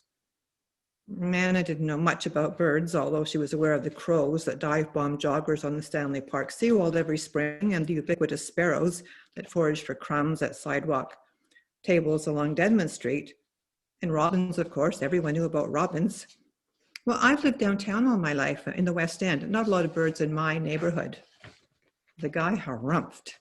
Lady, if you haven't seen birds there, you simply haven't been paying attention. He walked off, shaking his head, bushy white hair escaping his hat, jeans sagging. Anna noted that he could use a pair of suspenders and a little less attitude. So that's the very beginning of the story. There are several point of view characters in the novel, and one of them is Anna's grandson, teenage grandson, Tim.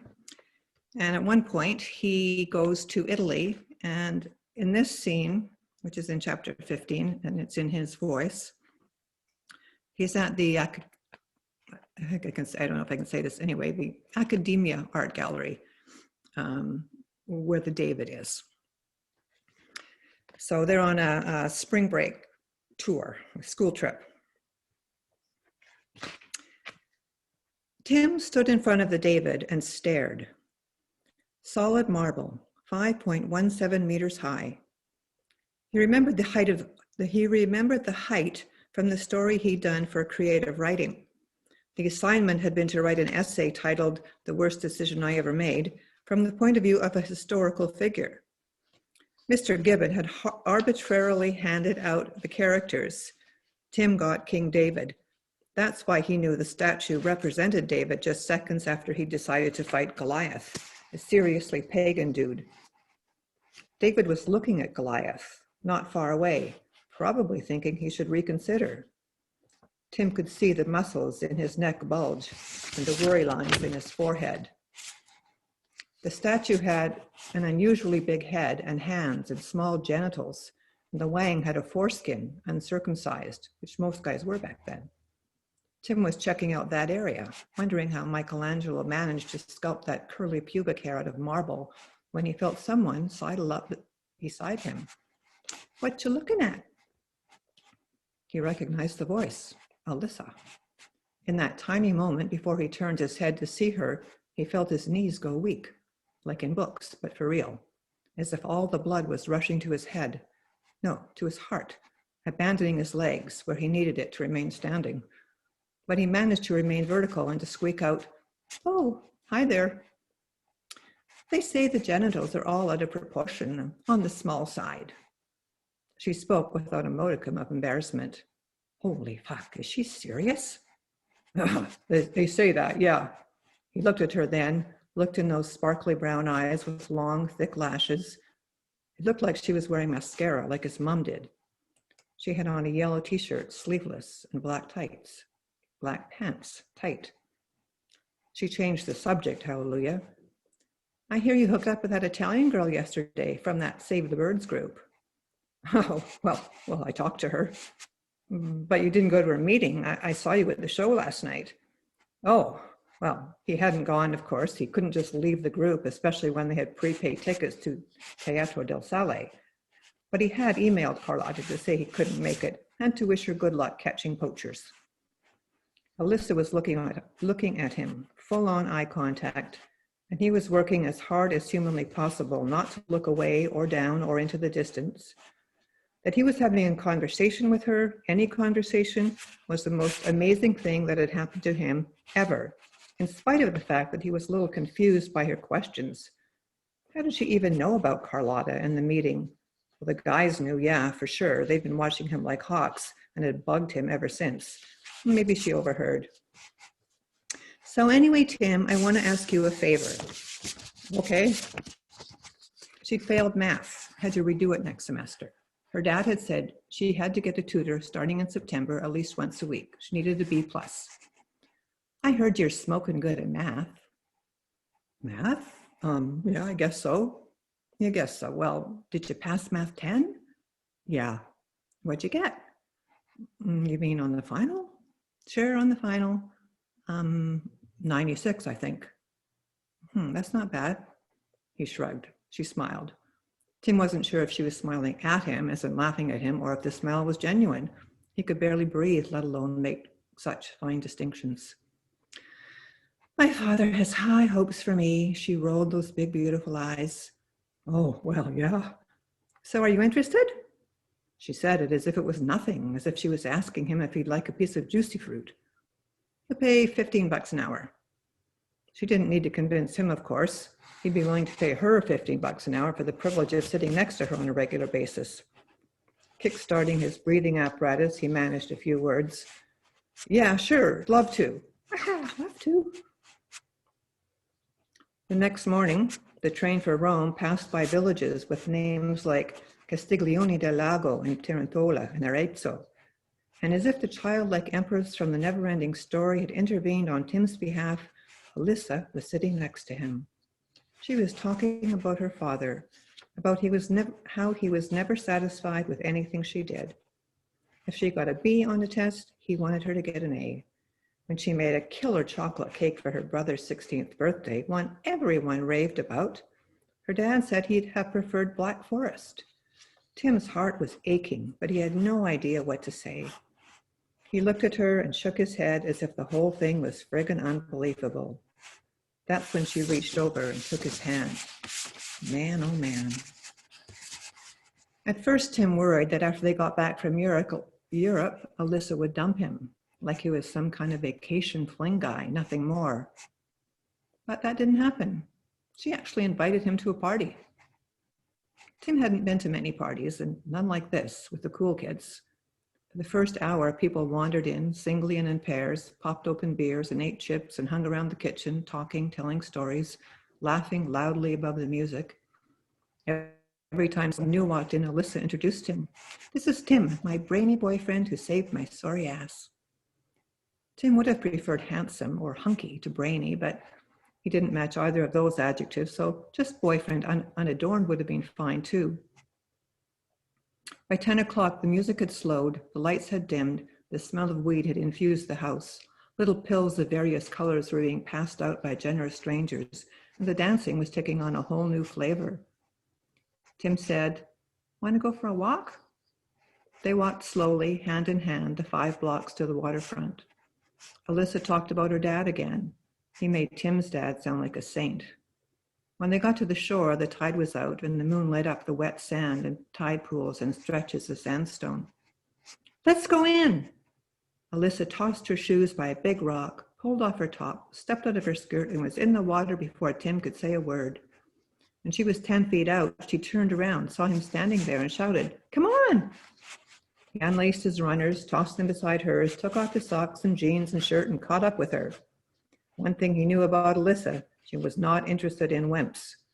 The water quickly got colder as they ventured out. Alyssa hollered, "It's freezing!" and backed up into him, and he wrapped his arms around her, and they stood there in the Pacific Ocean in the dark, the water lapping his chest. He looked up at the sky full of stars. In the distance, an owl hooted. That's the end of that little section. I just have one tiny end section I'm going to read, but that scene with Tim, in case anyone happens to have a copy of Island Writer magazine from the summer of 2020 out, I turned a scene that didn't make it into that scene with Tim into a short story. And it's published in the Island Writer magazine. It's actually the first short story I ever had published. So I have, a warm spot for Tim in my heart. Okay, this final short section is later on in the book. It's chapter 22, and this is in the voice of Sam, who you met in chapter 1. He's that gruff old guy who told Anna about the cormorants. And through the story, he becomes a kind of bird mentor to her and also a close friend. He's married and his wife is in a long-term care facility.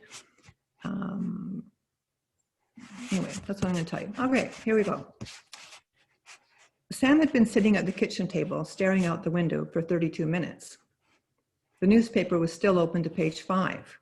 His coffee was cold, his knee was aching, and he was obsessing. This is ridiculous. I need to do something. Go back to birding, get up my list past 300. He seemed to be angry at Anna. How stupid was that? Angry at her for what? Having a boyfriend? He should be happy for her. This judgment coexisted alongside something else, some perverted need to have his friend, his only real friend, all to himself. It wasn't that he wanted to have an affair with her. Good God, no, she'd be a handful. But he didn't want that bloody cop sniffing around her all the time, and whatever else they did behind closed doors. The more he let these thoughts roam around his head, the more confused Sam became. Maybe it's just that I'm lonely. I should go see her. Talk birds. Maybe tell her I'm happy for her. Invite her and the cop over for a beer one day. He climbed into the truck. Anna's front door was ajar. He poked his head in. "Anna?" She called hello from down the hall. Maybe she was in the den. "You busy?" He shouldn't be bothering her, showing up unannounced. "Sam, hi." She was in jeans and a bright blue top, and her hair was more of a mess than usual. I was doing research for the YAE, Youth Against Ecocide group. They have their presentation at the public hearing on Friday. "Oh yeah, for Greengate." "Yeah." She looked at him a bit quizzically. "Do you want to come?" He guffawed. Oh no, I avoid all that political stuff. You know that. She tilted her head a little. Yeah, but to support Tim. This was exactly the kind of situation his wife, Barbara, had criticized him for. He'd never taken the boys on father-son fishing trips and rarely gone to their games. She claimed it made them feel unimportant, unloved even, which was crap. He loved his children. He'd simply been busy at work, and when he came home, he was tired. For a long time, he'd resented her for insinuating that he was an inadequate father. Maybe he still did. But Tim was not his son or his grandson. Still, well, he might be able to come. Can I tell you one Thursday? Sure. Anna made tea, and they sat on the front porch, 10 feet from the hummingbird feeder. 2 males were feeding, their red gorgets shining in the late afternoon light. Sam shifted into professorial mode, talking about the expanding range of Calyptiana and the hummingbird's unique flying and hovering capacity. When Anna's brow lifted and his little smile creased her face, Sam realized she knew all this, thanks to him mostly. He shrugged and helped himself to a second peanut butter cookie. Anna said, I haven't seen the females in a couple of days. He nodded, his mouth full. She continued, I wonder where they are. He swallowed. Probably shopping. Anna burst into laughter. Sam, what? I don't think I've ever heard you make a joke. Oh, was that true? Had he stopped seeing the humor in life? In the middle of the laughter, a cop car pulled in and parked beside his pickup. Anna waved. The cop, tall and straight with a full head of dark hair, sauntered over. Hi there. He pulled the chair from the other end of the porch and sat down, turning their pleasant twosome into an awkward threesome. Sam's first impulse was to leave, to say absolutely nothing and walk away and never come back. But that would be extremely childish, and Anna would wonder what the hell had gotten into him. Plus, it would make the cop the winner, even though there was no contest in play. And wasn't this the very situation he'd been contemplating, sharing a beer with him? Anna greeted the cop with a big smile. Hey, John, no bad guys to chase this afternoon? John winked at Sam. Not unless you two are up to no good. Wink? What's that about? Is it so improbable that we might be up to no good? You think I'm too old and stodgy for her? Sam looked the cop up and down as if checking out his credentials. It's okay, John. We're finished. Join me for a cigarette? Anna laughed again. Why, Sam, you are in rare form today. Unfortunately, the banter went right over the cop's head. He was too busy admiring Anna's top. Sam felt like slugging him, but instead he excused himself and went home to sulk. That's it. Thanks for listening. Wow. Wow, wow, wow. Yeah, beautiful. That's amazing. Yeah, fabulous characters, fabulous. And each so unique and distinct. They're, you know, by the time you're done, just those little segments, we can see the panoply. Beautiful. Thank you, thank you. I'm going to open up it again for question and answer. We've got a few minutes here, and I'm not going to hog all the time this time.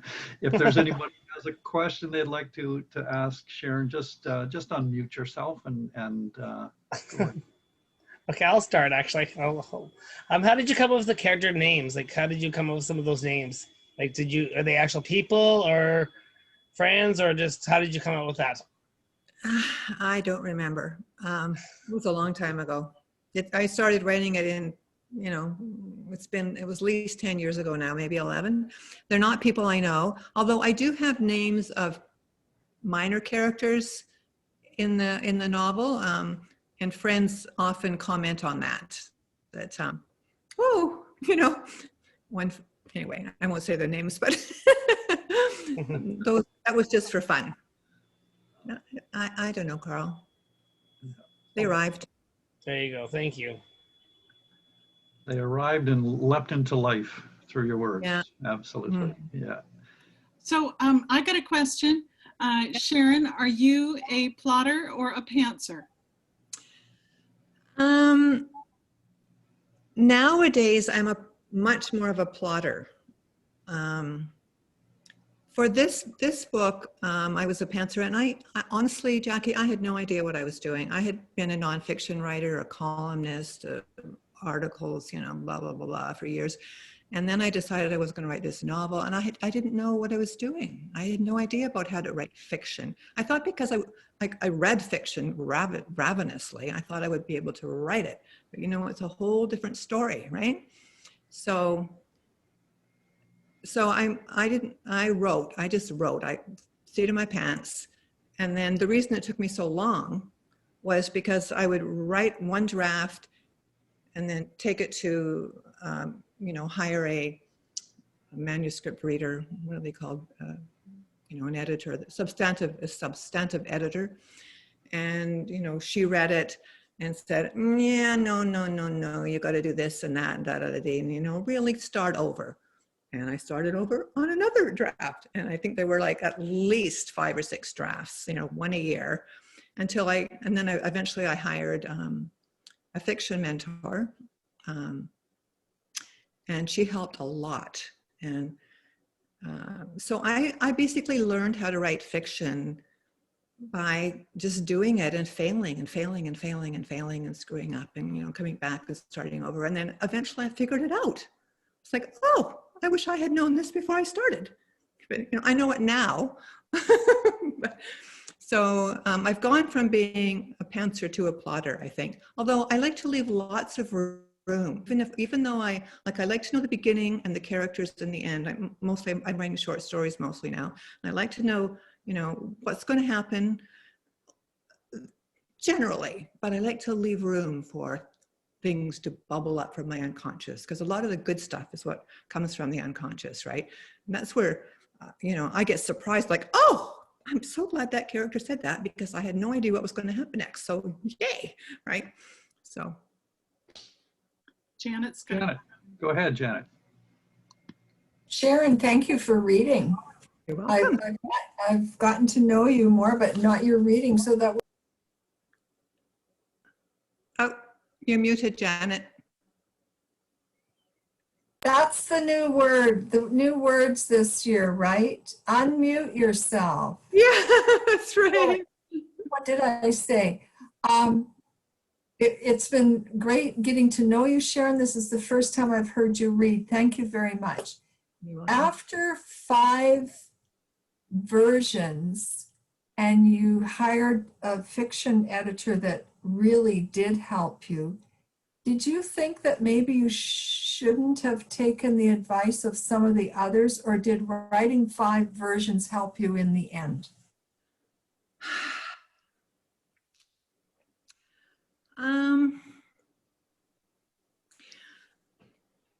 I think the advice, like I did get good advice all along the way. A lot of it was what really I should have known anyway, like, you know, don't start there, start, you know, years in, like start where the action actually starts and just put in all that backstory as you need to, that kind of stuff. It amazes me now that I really did it this way. I mean, I did it backwards, right? I mean, and then, sorry, oh, I'm getting lost now. I'm going off on my own thing here. Give me the question again, Janet. Well, I just wondered if it was helpful in the end to have done the 5 versions, and whether you, now that you've learned so much. No, I wish that I had learned stuff earlier. Yeah. I wish that I had taken the courses and figured it all out. Although I had taken courses, but it just never really sunk in. And it sunk in, I think it had to happen organically, right? I mean, it's one thing to go to a course, or, you know, like take a course at UBC. I did all these summer intensive courses at UBC. It's one thing to do that when you don't have a story in front of you. It's kind of intellectual. But when you're actually working with the language and with in scenes right there, and you're applying that stuff, it's like, it's a whole different story. At least it was for me. I got it. It's like, of course. It's like when I had a friend who, you know, liked to write a bit, and she wasn't a serious writer, but she just liked to write for a hobby. And this is probably common for a lot of us, right? But she always was told, you know, show, don't tell. And for years, she couldn't figure out what show don't tell meant. And then one day, because she was writing something, she got it. She's like, oh, you've been telling me this for years. I'm like, I know. Like, what? She's like, I don't know. It just one day you get it, right? And because you've got the material there and you're struggling with it, and suddenly it becomes clear. Thanks. Yeah, beautiful answer. Yeah, and you know, I'm the same way. I mean, I taught writing, but I still am catching myself at times where I write something, I look at it and realize, you know, well, I think I should take my own advice here. No. Yeah. Yeah. Anyway, thank you so much for those responses and for the reading, Sharon. Really enjoyed that. That was awesome. And I think Jackie has been posting your website and things in the chat there for people to I have look up. Thank you. And just before we go on to our next open micer, Vicki Drybrough, I just want to remind people, in case people perhaps might be wanting to sign off after the featured readers, heaven forbid, that Char could really use your support. E-transfer at charslanding.com. It's easy to do and would be much appreciated to keep her rolling along in these difficult times. Okay, our next open micer is Vicki Drybrough, my partner in crime on the last book we put out together. How you doing? Thanks, Derek, and hi, everyone. I just want to say really appreciate Sylvia and Sharon and all the information they shared with us. It's just so encouraging, and I really, really enjoyed listening to them. This is, what I'm going to read tonight is part of a longer piece from a collection of short stories I'm putting together, and it's called The Boathouse. The five of them used to meet at the back of the boathouse, where there was plenty of room, balanced on crates and wooden blocks pulled up to a trestle table of sawhorses and wooden planks. They drank beer, played strip poker, and sang rowdy songs, making up lyrics as they went. Kevin glanced around, trying to remember the laughter on their faces, and smelled again the cheesies and beer scattered across the table. How long had it been? 12 years? He tried to remember the last time he had come here, but the memories ran together. He walked to the center of the floor where the boat used to sit in its cradle. Was it a wooden lifeboat? A dory? Maybe a small sailboat? All those poker games, he thought, when he sat 10 feet away from it, but never bothered to look at it. The owners never took it out. For years it sat there, in its cradle, gathering dust. Now it was gone. He remembered Allison Harvey's tits as she removed her bra during one of their strip games. They were small but perfectly shaped, with nipples that stood out large and hard as the cold air touched them. He wondered what had become of her. Her parents sold the store after she went away to college. She was probably married now, with a bunch of kids. They probably all were. He walked back to the door, the echo of his boots the only sound in the emptiness. 3 miles away, Allison Wilson had just walked off the ferry. She knelt down to retie her running shoe. She didn't understand why it had come undone. She always double knotted her laces. It wasn't like her to overlook something so routine. She struggled to straighten up. Her backpack was heavy. She had loaded it with more things than she needed. She always did that, afraid she would need something she'd left behind. As she walked, she planned to take pictures and make notes on who had moved away, where the new houses were, and what had changed. When she returned home, she would put them together in a book so she could refer to them. That way, she wouldn't forget anything important. It would be comforting to think about the old days and how things used to be. God knows, she could do with some fucking comfort after all she'd been through. She had reserved a small cabin at the camping lodge. Maybe she would run into someone she used to know. She would like that, as long as it wasn't that creepy friend of Mark's who always used to show up when they were having a good time, as if he'd been stalking them. Kevin. She shivered at the thought of him. Thank you. Thank you, Vicki. That was a tantalizing little bit of fiction there. I want to hear the rest. Very good, very good. Thank you, thank you. All right, our next reader is Bob Franco, aka the persona of Joe Lunchbucket, going to share with us some more people's poetry tonight, Bob. Okay, can you hear me? Sure can. You have the floor, sir. All right. Women suffer periods, labor, and menopause. What is the cause? Are men the chosen of the gods to be favored by natural laws? Did nature endow testosterone and muscle to most species male? Do horns and teeth protect females and progeny that are young and frail? Our justice system determines innocent party and sues who's to blame. Since we have law and order, our testes required only in mating game. Jails incarcerate more males than females. Is testosterone a curse? If heads of state won't negotiate, is civilization advancing in reverse? Females are nurturers, and more of their brain is allotted to speech. Should world recognize this and elect women, so consensus we reach? Symbiotic church-state blessed troops offering cannon fodder salvation. Are mothers as eager to send the fruits of their labor to damnation?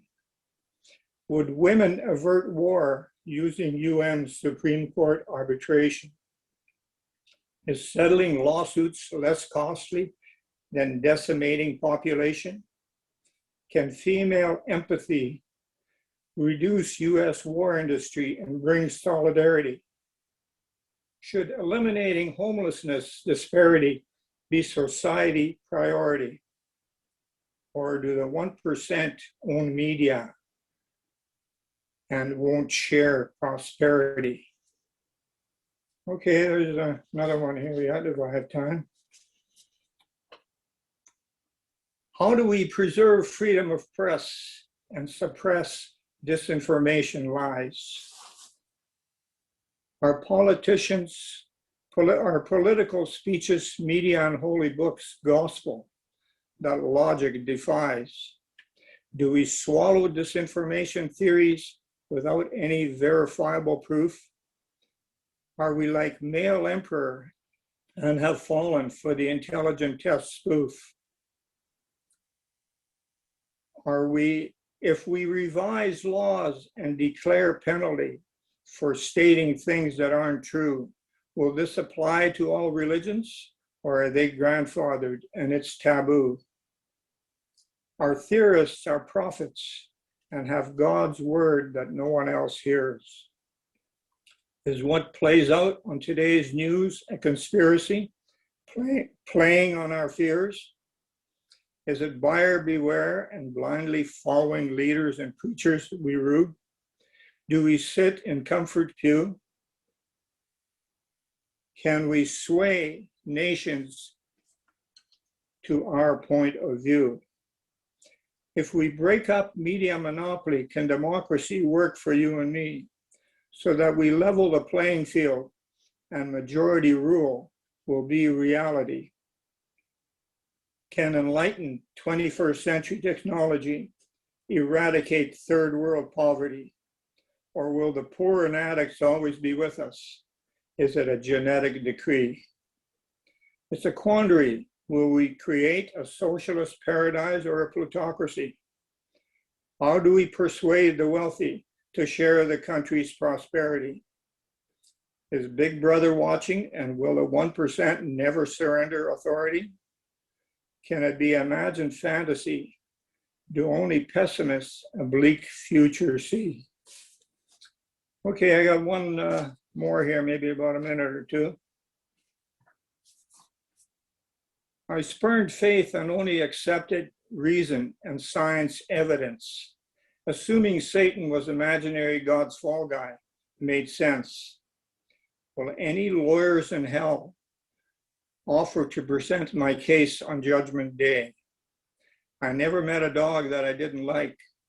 Can they wolf witness my way? Did we take out more than we put in? Were we our brother's keeper? Sat in comfort pew or changed the world before meeting Grim Reaper? Were we a user and taker or reciprocate like altruist and Quaker? Did we aid the sick and weak or were we just a short-term staker? Is it better to have tried and failed than to have never tried at all? As to whom much is given, much is expected before our recall. There's only fame and infamy recorded, and cannon fodder don't count. Well, deeds of mice and men also make historical account. Okay, that's it. Awesome, thank you, Bob. Always good. Next reader up is Kathy Vance, and Kathy and David are there together, I think. Kathy's going to go first and then followed by David. Mute. All right. Every time Anne's friend Mars came over to Anne's house to play, something went wrong. But not this time, Anne thought, as she crossed all her fingers. She would have crossed all her toes if she could. But this was just before the big fight. Anne couldn't remember what started it, only that she had taken Tommy's side and he had won. So Anne figured she was home safe, at least until Margaret grabbed her and shoved her face into the dirt really hard. "That's what you get for taking his side against mine," Margaret screamed into Anne's ear. When Anne thought things couldn't get any worse, Mars walked into the yard. "Leave her alone," Mars said to Margaret. Mars then turned to Anne. "Do you have to fight all the time?" Anne stuck her chin out. "I'm a good fighter. You think fighting's bad? Is that something you learned from the poor people?" "Stop calling them the poor people, Anne. They got names just like you do. They're Linda and Larry. They're my friends, and they don't fight with each other. And they don't fight with me. We like to do things together, things we couldn't do alone, like build things." Before Anne could argue back, Anne's mother started running around the yard screaming, "We're getting rid of those ducks. It's bad enough they've been sucking the water out of the wash on the clothesline. Now they've sucked up all the buttons off the shirts. If I catch them, I'll kill them." Anne grabbed Mar's arm. "Help me get George before she does." "Which one's George?" "The most beautiful, best, smartest duck of all, with the orangest beak and the softest feathers." "That one," Anne pointed to stop Mars from picking the wrong duck, which would have been the end of their being friends. Anne and Mars made a run for George. Tommy and Margaret each got hold of their ducks, and they all headed to the far corner of the back of the yard, just before the hill that went up to the woods. Anne's mother soon gave up and went back to the clothesline, still yelling about buttons and it being the last straw. "Will George die from eating buttons?" Anne asked Margaret and Tommy. "Nah, it's the same as like when a kid swallows a dime, and the parents just have to watch that it comes out the other end." Tommy always knew everything. "But will she kill them?" Anne needed to know, even though she was afraid of the answer. "No," Margaret said, putting her hand on Anne's shoulder. "She got them for us when they were little fuzzy baby ducklings, one for each of us, remember? We had to keep them in the cellar until it was warm enough for them to go outside. She's just mad because of the buttons. My friend Elaine at school says her mother fed their ducks popcorn and warm water, and they blew up." Anne made a whooshing noise and spread her arms out as wide as they could go. "Not on purpose," Margaret said. Elaine said it was a mistake. Their stomachs heated up the popcorn, and once they started popping, it was too late. Would Mommy do that? Make a mistake, like on purpose maybe, and kill the ducks? No, she's not that mean. But we got to keep them away from the clothesline. We got to get them their own water place, Margaret told them. Mars slapped on a mosquito at her ankle. We've got to get out of here. I'm getting eaten alive. It's so wet here. It's full of bugs. Wet? Anne, Margaret, and Tommy shouted and looked down at their feet. If we can dam up this spring, we'll have a great place for the ducks. Anne thought about what Margaret just said. Yeah, it would be like building a sand castle at the beach, only we want to keep the water in, not out, like we want the whole thing to be a moat. Sure, Anne. Are you going to dig up all this mud? George will be long dead and gone to duck heaven before you finish, Tommy said. Anne thought some more, really hard. We could work together. We could build a pond for the ducks. Mars could help. Tommy thought about Anne's idea. Okay, Cootie, we can try it. Don't call me Cootie. I got a name, you know. It's Anne. Okay, Anne, then my rule is no whining. I don't whine, Anne whined. Then it should be easy for you to follow that rule. We get to pick who we work with, and I pick Mars, Margaret said as she took Mars' arm. Not fair, you're always stealing my friends, Anne whined. We can all work together. Come on, let's start digging, Mars said, grabbing a shovel. Mars and Anne both started digging up the mud to form the sides. I can get some grass and sticks to put in the mud walls to make them stronger, Margaret said.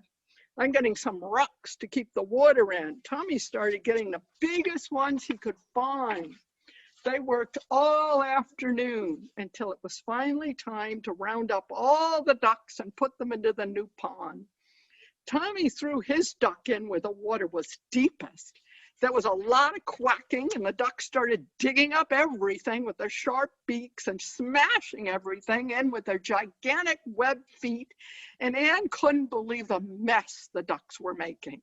Margaret just sat on the grass laughing at her duck, but Anne could tell she was keeping an eye out for any buttons that might show up. Mars patted Anne on the back. It's okay, Anne. We can keep digging the pond out and building the walls up again. Look how happy they all are. The end. Beautiful, Kath. Thank you so much. Awesome characters as always.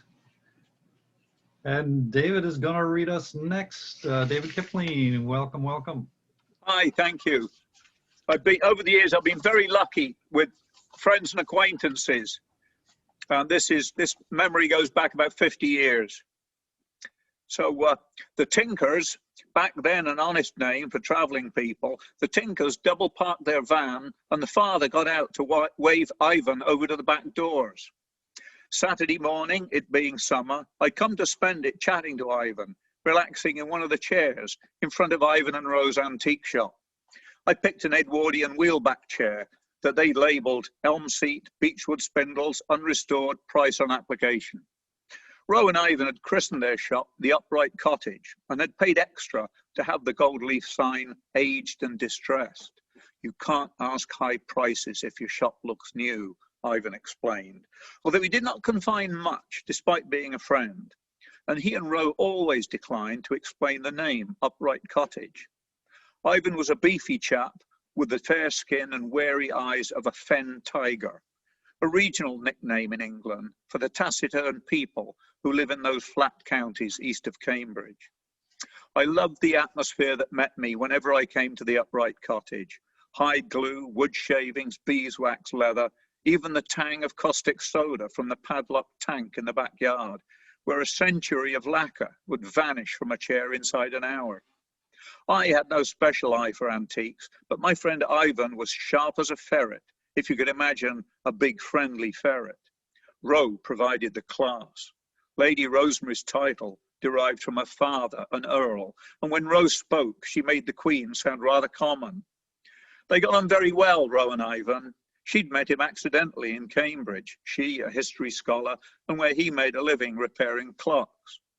Now, in the open back of the Tinker's van, 2 elegant side tables were being guarded by a tattooed girl and a nasty-looking whippet. Hey, mister, what do you reckon? The man gestured to the tables, assessing Ivan and his shop and the chair I was sitting on. What do I reckon? I reckon you got 2 tables, countered Ivan. No, come on. What are we talking about for these two? Quality, right? Matching pair?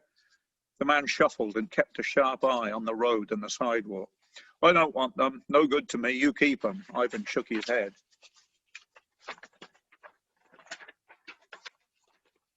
The man beckoned him closer, but my hearing was excellent in those days, and for a blessed spell, Clifton Hill was empty of traffic too. Okay, then how about a trade price? Roundabout, just a rough idea, okay. I know these are good. The man's whippet had begun to chew at its front paw, and the girl popped her bubble gum at me. Ivan murmured something, and there was some handshaking. When the tinker's van had departed, still with its cargo, I asked what had gone on. Nothing, said Ivan, lighting up a rare cigarette. He needed to know what he got, that's all. Ivan, his tables looked like some you've sold. Weren't you interested? Ivan's wicker chair squeaked dangerously as he sat down. They were nicked, weren't they? Bloody nice too, very tasty. Queen Anne, cabriole legs, walnut, a perfect match. Lovely patina, not freshened up. Beautiful, but they're nicked. They stole them, and they'll be on the police list by the end of the week. Not in my shop, Dave. Lucky bugger if you can get away with it, though. Any dealer up in Chelsea would stick them in the window and ask a fortune for them. I asked Ivan how he knew the tables were stolen. I don't know, do I? But they're not from his house, are they? You saw him. Mind you, he has a good eye. They'll have done some big old house outside town and grabbed them just on instinct. That bloke knew they were good, but he was stuck, not knowing what to ask. I said I could tell him, but I don't do evaluations for free. I told him he should ask 5 thou for the pair, cash, and run like hell. He was happy. Ivan opened a large fist to reveal the tinker's gratitude in crumpled banknotes. That week, the Upright Cottage received the latest police list of stolen antiques, and Ivan displayed it prominently on a Georgian mahogany desk under the glow of a lamp. Customers love it, he whispered. They can't get enough of that. Stolen antiques with ages and makers' names. Their eyes light up. They'll go around quoting it at those dinner parties Roe goes to. But Dave, that bloke with the van, he was never here, okay? We never saw him. The next Saturday, we went to the Great American Hamburger for lunch. Roe came too and told me, it's a mug's game, David. Random burglary and then just hoping for a buyer. A smart thief would have a buyer lined up. Pass the ketchup, Ivan. There was a fellow in Brighton who worked like that, wasn't there, Ivan? You tell David. Ivan. Ivan was caught. He hated volunteering information. It went against his nature, but Roe had spoken. Okay, suppose a wealthy buyer's been going around the dealers looking for a particular piece. Say a Charles II refectory table in oak, barley twist legs. He trailed off. Ivan dreamed of handling a 17th century refectory table. The word might get out to a thief. Even photos from auction catalogues. Who knows, one day a nice table gets dropped at the dealer's back door or a handy meeting place. No paperwork, blah, blah, all done and dusted. In those days, I was a clerk in the housing department. I drove a second-hand car and owned precisely one antique, a Windsor chair that Ivan and Roe had let me have at a friendly price. So I was fascinated by all these hijinks. Must be doing all right, that guy in Brighton, eh? I murmured, nudging Ivan's massive shoulder as he attacked his burger. He grunted. Not in Parkhurst prison, he's not doing all right. I bought them both a beer afterwards at the Eldon House and tried once more to find out why they called their shop the Upright Cottage. Ah, sorry, Dave, trade secret, smiled Ivan. And they strolled contentedly back down Clifton Hill. A fen tiger, see? A real fen tiger was Ivan, and Roe had the class. Beautiful. Awesome, David. Thank you. That was great. Okay, we're moving on to Jackie Carmichael as our next reader. Jackie, what are you going to share with us tonight? This will be something from my book, Heard Amid the Guns. True Stories from the Western Front, 1914 to 1918, published by Heritage House in November 2020, just a few months ago. And there's pictures throughout the book, and one of them is George and Barbara Bush, President George Bush and his wife Barbara, First Lady, and so that picture is what I'm going to be reading about. It's called Brave Is. Brave is Corporal Freddie Stowers from Sandy Springs, South Carolina, Company C, in the 371st Infantry Regiment, seconded to the French Army Brave is what you do on September 28, 1917, rising to lead a platoon in tatters in an actual uphill battle in the Ardennes when your leaders have been gunned down and your troops have been laid to waste. Brave is reorganizing to go forward when the odds stack up hideous against the determined few who remain. When enfilade fire shreds your plan B, Brave leans into machine gun fire because that's how you take the trench. And when you've been hit and your life is ebbing out, much like the war itself, Brave is that one final push to forge on. The French Army's Red Hand did take Coat 188 with Stour's help. He was buried with his peers in the Meuse-Argonne American Cemetery and Memorial.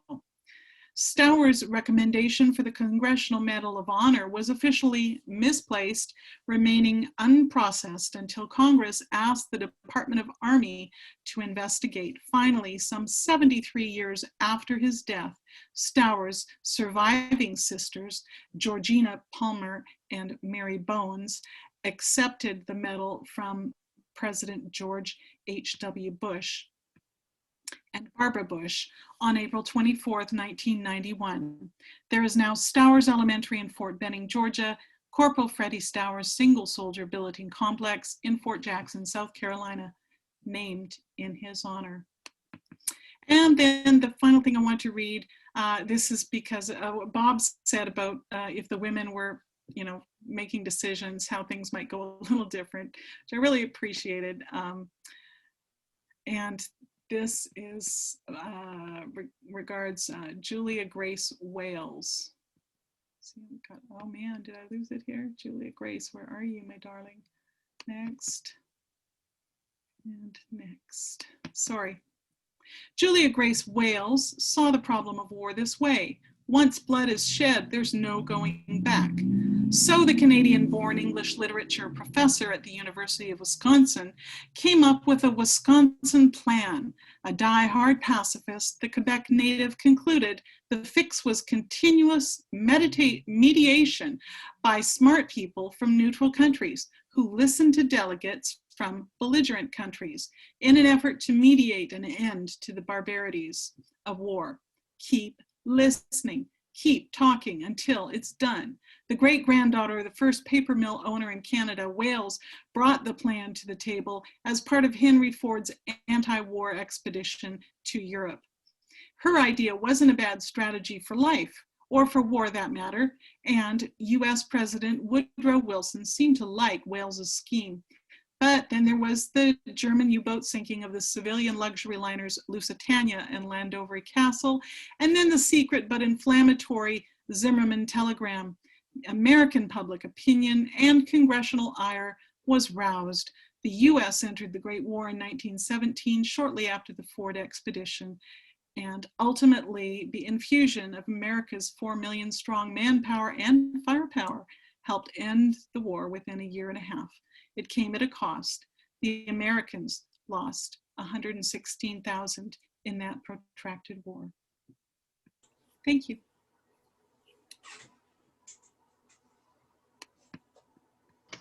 Thank you, Jackie. That's I love the diversity in your book. There's just so many different angles that you take on it. It's like we see this hologram by the end. The war becomes incredibly more focus, I suppose. Yeah, beautiful. All right, we've just got a couple of readers left, so I'm going to call on Craig Copland next. He's Canada's version of Arthur Conan Doyle. And I just, who's written extensively Sherlock Holmes stories. And I just want to thank you, Craig, for the workshop that you did through Electric Mermaid there. He did a 2-part workshop on self-publishing, which I've heard rave reviews of. And I believe it's available still on YouTube, right? So maybe we can throw that link up into the chat bar for those who might be interested in checking that out. So thank you so much for doing that. And we do have a little extra time, so if you need 10 minutes, I think we'd all be good with that. If that works for you. That works. Just cut me off anytime you want when you think that the story is, on a cliffhanger, and we'll just stop. Okay, I would like if I can share my screen so that you can actually see the words that I'm reading as they go by. Should be possible. Okay, well, my screen is up now, so I'm going to start, and you folks just stop me. This story is going to be published very shortly in an anthology of Sherlock Holmes fan fiction. And yeah, I'm not seeing your screen there yet. Go ahead and share, Craig. Okay, I will try that again. Share screen, and let me just find it. How about that? There it is. We're good okay, now. All right. This anthology was specifically set up to focus on the late life of Sherlock Holmes. The stories ended at the start of the First World War, coincidentally, the same time area that Jackie was speaking about. So this picks up Sherlock Holmes coming out of retirement in 1919 after the end of the war. And like almost all Sherlock Holmes stories, it is narrated in the first person by Dr. Watson. So here we go. On Easter Sunday of 1919, Lady Lillian Asherton attempted to take her own life a second time. Her first attempt was in the fall of 1917 when her ladyship, recently widowed, received news that both of her sons, officers in the Loyal North Lancashire Regiment, had died at Passchendaele. On that occasion, she had put a noose around her neck, tied the rope to a chandelier, and tried to hang herself. The chandelier became detached from the ceiling and crashed down upon her, rendering her unconscious and inflicting numerous cuts and injuries. Her household staff rushed her to Bart's, and she slowly and painfully recovered.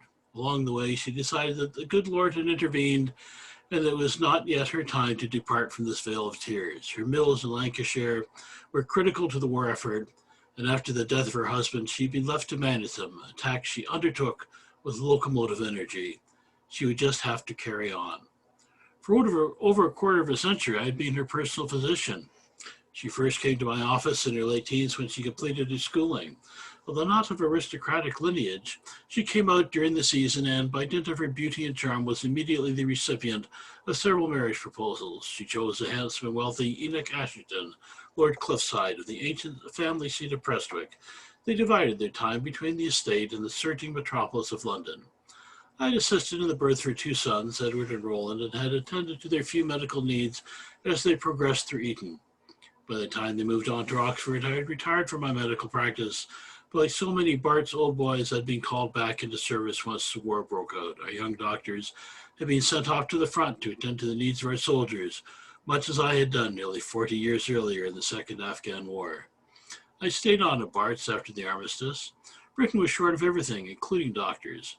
Scores who had served in the war had died or were grievously injured. Others were so severely diminished by shell shock they could no longer function as physicians. New recruits for our medical schools had dried up. It would be several years before our ranks could be replenished.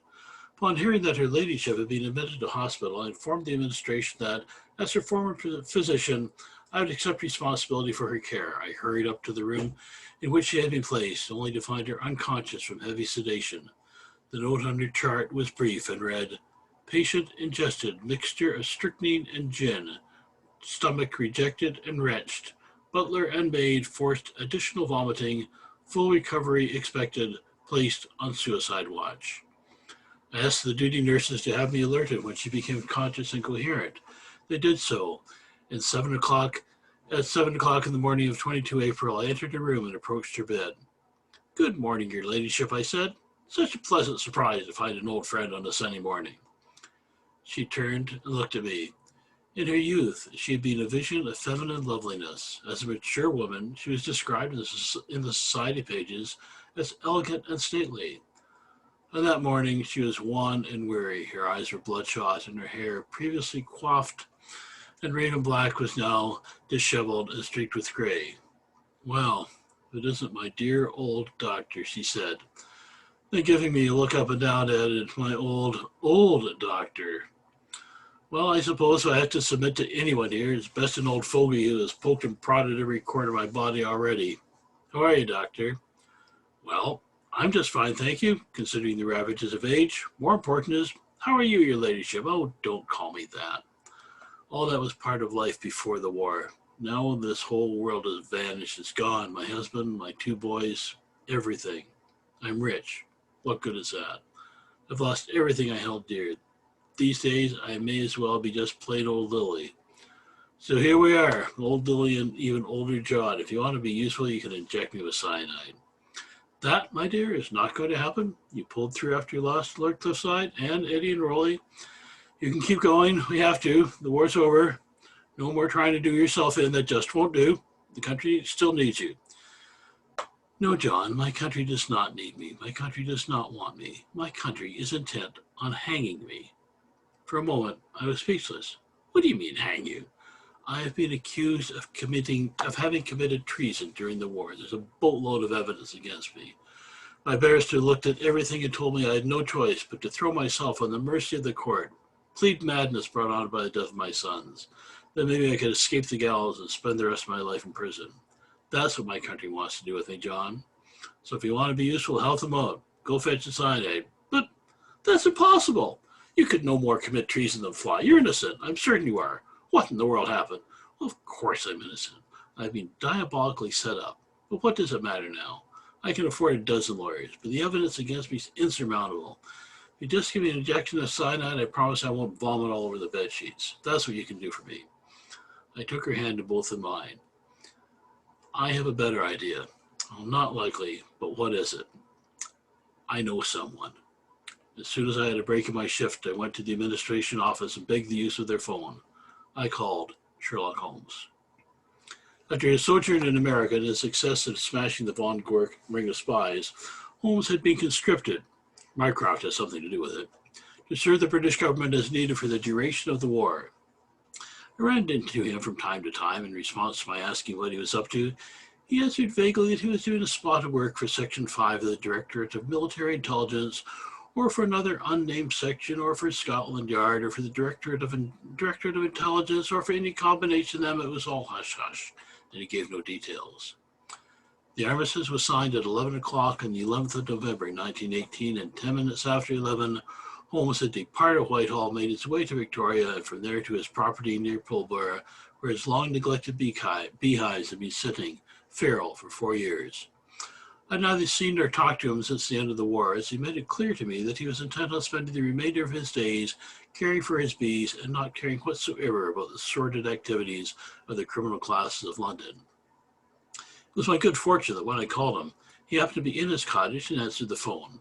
At first, he was all pleasant chit-chat and friendly inquiries about my health, my wife, the prospect of my long-delayed retirement. That attitude changed when I came right out and asked for his help with the case of Lady Lily Asherton. My dear Watson, he sighed. I was a detective for many years. I no longer am. I'm now a beekeeper. Surely there is someone else you can ask for help to solve a crime. It's not merely a crime, Holmes. It's an accusation of espionage and treason, and you remain the nation's most capable agent in dealing with such matters. That may very well be, and if there's anything I learned in 4 years of sullying myself in the world of spies, counter-spies, and diplomats, it is that they all tell lies. Can you be certain that this patient of yours is telling you the truth? In the overwhelming number of cases where the evidence all points to one and only one conclusion, that conclusion is correct. Holmes? I responded, as you said, a man may lie to his wife, to his children, to his lawyer, to the police, to his neighbor, to his employer, and even to his mother, but he cannot lie to his bank book, and he has nothing at all to gain by lying to his doctor. The same goes for a woman. I then proceeded to browbeat him over our years of friendship, reminding him of all the times when I had come to his assistance, always ready to abandon my patients in surgery. I imagined I could hear him sigh all the way from Sussex. Very well, Watson. Fair is fair, I suppose. I'll take the afternoon train up to London. Meet me for supper at Simpson's and bring all the data you can lay your hands on by that time. 6 o'clock. Until then, he hung up. Perfect. Awesome. That's a great place to stop. Thank you, Craig. Always a pleasure. All right. And I trust you'll throw something in the chat about where that book can be purchased. Sure. I'll just get the rest of the story. I'll just put up my website. Beautiful. Thank you so much. There. All right, I'm going to wind us up here with a couple of short poems, and then we'll say some thank yous and some good nights. These are hot off the press, things I've been working on lately, and it's always nice to have a chance to test fly them at the Electric Mermaid. So the first one is called Borealis Bliss, circa 1979, about an experience I had with my my first wife before we were married, actually. It's called Borealis Bliss. Back when our love had no dents, and the midnight drive home on gravel beat out the blacktop boredom, we broke through the black spruce crowding the road on the breaks of the Deadwood River to a sky of shimmer, a curtain of ripple green and red, and my God, pull over, you said, and I did, in a spray of rocks, and flung the door open. Half stumbling blind as if a spaceship hovered above us, we were caught in the aurora's skirl.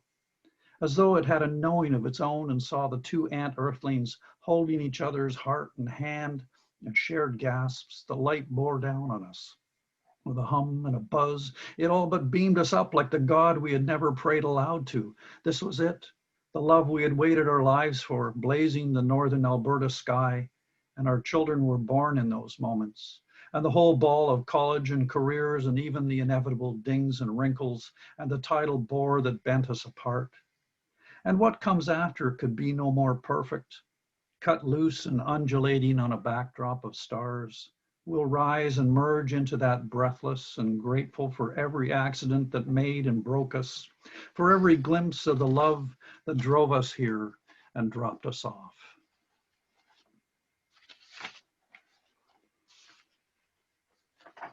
And then the last one in honor of the recent snow, it's called Winter Meditation.